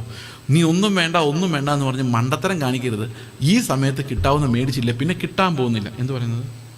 എന്നിട്ട് പുള്ളി പറഞ്ഞു, ഒരു 45 വയസ്സാകുമ്പോൾ നിൻ്റെ ഭാര്യ തന്നെ നിന്നോട് പറയും, മണ്ടത്തരമല്ലേ അച്ചായ കാണിച്ചെന്ന്, കിട്ടാവുന്ന മേടിച്ചുകൊണ്ട് പോകാൻ. ഞാൻ പറഞ്ഞു, ഇപ്പോൾ 27 വയസ്സുള്ളൂ. 45-ാം വയസ്സിൽ ഞാൻ അങ്ങനെ ദുർബലനും അവിശ്വാസിയും ചോദ്യം ചെയ്യുന്നവനും ആയിക്കോട്ടെ, അന്നല്ലേ, ഇന്നതിനു വേണ്ടി മുൻകൂട്ടി പാപം ചെയ്യേണ്ട കാര്യമില്ലല്ലോ ഞാൻ പുള്ളി പറഞ്ഞു. പുള്ളി എന്നോട് പറഞ്ഞു, നിന്നോടൊന്നും പറഞ്ഞിട്ട് യാതൊരു കാര്യമില്ലെന്ന് പറഞ്ഞത് മാത്രമല്ല, എൻ്റെ വിവാഹം നടത്തിയ ഐസക് സാറാണ്. കല്യാണത്തിൻ്റെ സമയത്ത് ഇദ്ദേഹം സ്റ്റേജിൽ കയറി എന്ന് പറഞ്ഞു, ഞാൻ ഇവനോട് ആകുന്ന പറഞ്ഞ ഇങ്ങനത്തെ കല്യാണത്തിന് പോകണ്ടെന്ന്. അതെന്തേലും ആട്ടെ, 45 വയസ്സാകാറായപ്പോൾ ഒരു ദിവസം കർത്താവിനോട് ഞാൻ ചോദിച്ചു, എനിക്ക് പെട്ടെന്ന് ഓർമ്മ, ഈ 45 വയസ്സിൽ എന്ത് ചോദിക്കും? മണ്ടത്തരമായി പോയി എന്ന് ചിന്തിക്കുമെന്നല്ലേ. അപ്പം ഞാൻ ആലോചിച്ചു, 45 വയസ്സിൽ ഞാനങ്ങനെ ചിന്തിക്കും, അതെന്താ അങ്ങനെ ചിന്തിക്കുക? പെട്ടെന്ന് എൻ്റെ തലയിലോട്ട് ഒരു ലൈറ്റ് ഉണ്ടായി. 45 വയസ്സിൽ എന്താ പ്രത്യേകത എന്നറിയോ? പുള്ളി ചുമ്മാ പറഞ്ഞായിരിക്കും, പക്ഷെ അതിനൊരു പ്രത്യേകതയുണ്ട്. 45-ാം വയസ്സിലാണ് നമുക്ക് ഉലക ചിന്തകൾ വർദ്ധിക്കുന്നത്. കാരണം പിള്ളേർ +2 കഴിഞ്ഞ് higher studies, MBBS in Ukraine.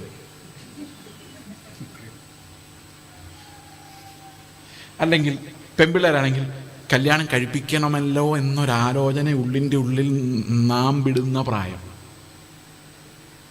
കയ്യിൽ വിറ്റാമിൻ M ഇല്ല, വീടില്ല, ക്യാഷില്ല, കാറ്റുപോലെ മിഷണറി ആയിട്ട് അവിടെ ഇവിടെ നടന്നിട്ട് അവസാനം പിള്ളേർ ചോദിക്കും, എന്നാ ഉണ്ടാക്കിയിട്ടുണ്ട് ഇപ്പം, എങ്ങനെ പോകും ചോദിച്ചു കഴിയുമ്പോൾ അവരുടെ മുഖത്ത് കണ്ണിലെ കണ്ണുനീര് കാണാൻ പറ്റാത്തത് കൊണ്ട് 45-ാം വയസ്സ് തൊട്ട് ശുശ്രൂഷകർ കാറ്റുപോലെ പോകുന്ന നിന്നിട്ട് കല്ലാകാനുള്ള പരിശ്രമം ആരംഭിക്കും. അപ്പോൾ അവർ ചോദിക്കും, ഗൾഫിലെങ്ങാനും വല്ല ചർച്ചയും കിട്ടാനുണ്ടോ? സെറ്റിലാകാൻ വേണ്ടിയാ, കല്ലാകാൻ വേണ്ടിയാ, കുറച്ചുകൂടെ നല്ല സഭ കിട്ടാൻ ആരെയും മണിയടിച്ചാൽ കിട്ടും. സെറ്റിൽമെൻറ്റിന് വേണ്ടിയുള്ളൊരു ഭ്രാന്ത് അവിടെ ആരംഭിക്കുക. പക്ഷെ ഒരു വലിയ പ്രശ്നം വരണമെന്നറിയോ? നമ്മളെപ്പോൾ കാറ്റ് പോലെ വീശുന്നു നിൽക്കുമോ, ആ സമയത്ത് നമ്മുടെ പരിജ്ഞാനത്തിൻ്റെ വചനം പറയാൻ പറ്റാതാവും. നമ്മൾ പിന്നെ ആകെ ഒരു വിഷയം പ്രസംഗിക്കാൻ കാണുള്ളൂ, നിന്റെ വിഷയങ്ങളുടെ മേൽ ഇറങ്ങി വരുന്ന ദൈവം.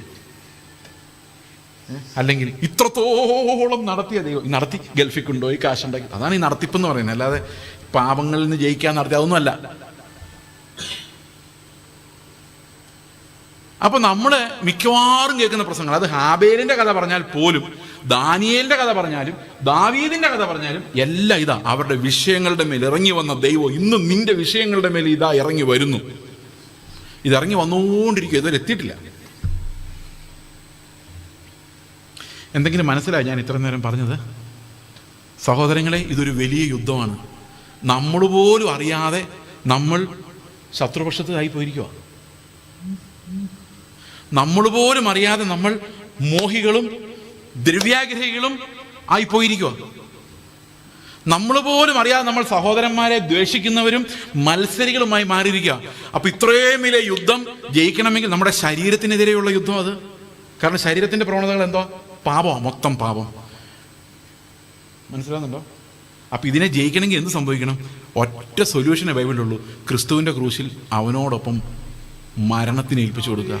A circumcision, spiritual circumcision by which we abandon our souls. നമ്മുടെ എല്ലാ സ്വപ്നങ്ങളോടും ആഗ്രഹങ്ങളോടും കാഴ്ചപ്പാടുകളോടും ജഡം ഉണ്ടാക്കിക്കൊണ്ടുവരുന്ന എല്ലാ ആശയങ്ങളോടും മരിക്കുക. ക്രിസ്തു ജീവിക്കുമായിരുന്ന ആ ജീവനിലേക്ക് വിശ്വാസത്താൽ പ്രവേശിക്കുക. വിശ്വാസം എന്നാൽ എന്ത്? വിശ്വാസ ജീവിതം എന്നാൽ എന്ത്? 4 മിനിറ്റിനുള്ളിൽ ഞാൻ അവസാനിപ്പിക്കുന്നതായിരിക്കും. വിശ്വാസം എന്നതോ മോഹിക്കുന്നതിൻ്റെ ഉറപ്പും ഇല്ലാത്ത കാര്യങ്ങളുടെ, നിങ്ങൾ മോഹിക്കും ബ്രദറെ. നമുക്കൊരു വലിയ ദൈവമാണ് ഉള്ളത്, മോഹിക്കുന്നതിൻ്റെ ഉറപ്പ്. ഞാൻ ഉത്തർപ്രദേശിലെ ഛത്തീസ്ഗഡിലൊരു പ്രസംഗം കേൾക്കുക. അപ്പം സ്റ്റേജിൽ നിന്ന് ഒരാൾ പറയാണ്, നമ്മളെ രാജാവിൻ്റെ പിള്ളേരാണ്, രാജാവിൻ്റെ പിള്ളേരെ പോലെ ജീവിക്കണം. ഞാൻ ഏത് രാജാവ്? ക്രൂശിലൊന്നുമില്ലാതെ മരിച്ച ക്രിസ്തു എന്ന രാജാവോ, അതോ ഒന്നെന്നെ വീണ് നമസ്കരിച്ചാൽ ഇതെല്ലാം തരാമെന്ന് പറഞ്ഞ രാജാവോ? ഞാൻ ചോദിച്ചത് പരസ്യമായിട്ടാണ്, പബ്ലിക്കായിട്ട് കൈ ഉയർത്തിയിട്ട് ചോദിച്ചു. സംഘാടകരെല്ലാം ഓടി വന്നു, ഇപ്പം മിണ്ടല്ല, നമുക്ക് പിന്നെ പറയാം. ഞാൻ പറഞ്ഞു ഓക്കെ പിന്നെ പറയാം. ഇൻ്റർവ്യൂവിൽ ഞാൻ പുള്ളി എന്ന് പറഞ്ഞു, ഞാൻ ഈ പ്രസംഗം നേരത്തെ കേട്ടിട്ടുണ്ട്. പുള്ളി, നിങ്ങൾ ബാംഗ്ലൂർ വന്നിട്ടുണ്ടോ? ഞാൻ പറഞ്ഞു ബാംഗ്ലൂർ വെച്ചല്ല കേട്ടത്, ഇത് 2000 വർഷങ്ങൾക്ക് മുമ്പ് യേശു കർത്താവിനോട് പിശാച് പറഞ്ഞ അതേ കാര്യമാണ് നിങ്ങൾ ഈ 1.5 മണിക്കൂർ മിഷണറിമാർ പറഞ്ഞുകൊണ്ടിരുന്നതെന്ന് പറഞ്ഞു. അത് വേറൊരു മഹത്വം, വേറൊരു ലോകം. മോഹിക്കുന്നതിനെല്ലാം ഉറപ്പ്. ഇത് ദൈവം പ്രവർത്തിക്കും, നമ്മളെ അങ്ങ് വിശ്വസിപ്പിക്കുക. ഈ മോഹങ്ങളെല്ലാം നമ്മുടെ സ്വന്തമാക്കി മാറ്റുക. എത്ര പേര് ട്രാപ്പിലുണ്ട്? രക്ഷപ്പെട്ടോ? അറിയാതെ കൈവയ്ക്കും. എത്ര പേര് ഈ ട്രാപ്പിലുണ്ട്? രക്ഷപ്പെട്ടോ? നിങ്ങൾ പലരും അറിയാത്ത ട്രാപ്പിൽ കിടപ്പുണ്ടാവും. ഓഗസ്റ്റിലും സെപ്റ്റംബറിലും വരുന്ന വിടുതൽ നോക്കിയിരിക്കുവാണെങ്കിൽ വിട്ടേക്ക്, നിങ്ങൾ ഓൾറെഡി വിടുവിക്കപ്പെട്ടവരാണ്.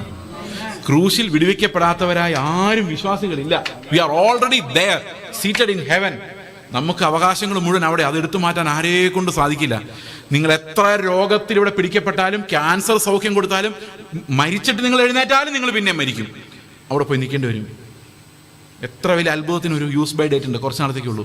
പക്ഷെ നിത്യമായ വിശ്വാസം എന്ന് പറയുന്നത് പ്രത്യാശിക്കുന്നതിൻ്റെ ഉറപ്പ്. എനിക്ക് നിങ്ങളുടെ പ്രത്യാശ എങ്ങനെ ഉണ്ടാകുന്നതെന്ന് നിങ്ങളുടെ പറയണമെന്നുണ്ടായിരുന്നു, പക്ഷെ അതിനുള്ള ടൈം ഇല്ല. ഇനി ഇല്ലാത്ത കാര്യങ്ങളുടെ നിശ്ചയം അതെന്തോ? ഈ ഇവിടെ ഇപ്പം എന്താ ഇല്ലാത്ത ഒരു പ്രൊജക്ട് ഉണ്ടോ? ഓ, ഞാൻ കണ്ടുപിടിച്ചല്ലേ, കൊള്ളാം. അമ്പട ഞാനേ, ഒരു പ്രൊജക്ടർ ഇല്ല. നമുക്ക് പ്രാർത്ഥിക്കാം. എങ്ങനെ പ്രാർത്ഥിക്കാം? ഇല്ലാത്ത പ്രൊജക്ടർ ഇവിടെ കൊണ്ടുത്തരുന്ന ദൈവം. അപ്പോൾ കാണാത്തതാണോ ഇല്ലാത്തതാണോ? കാണാത്തതാണോ ഇല്ലാത്തതാണോ? ഇല്ലാത്ത കാർ, ഇല്ലാത്ത വീട്, ഇല്ലാത്ത പ്രൊജക്ടർ കൊണ്ടുത്തരുന്ന ദൈവം. ഇതാണോ വിശ്വാസം? അല്ല. കാണാത്ത കാര്യം. എന്താ കാണാത്ത കാര്യം?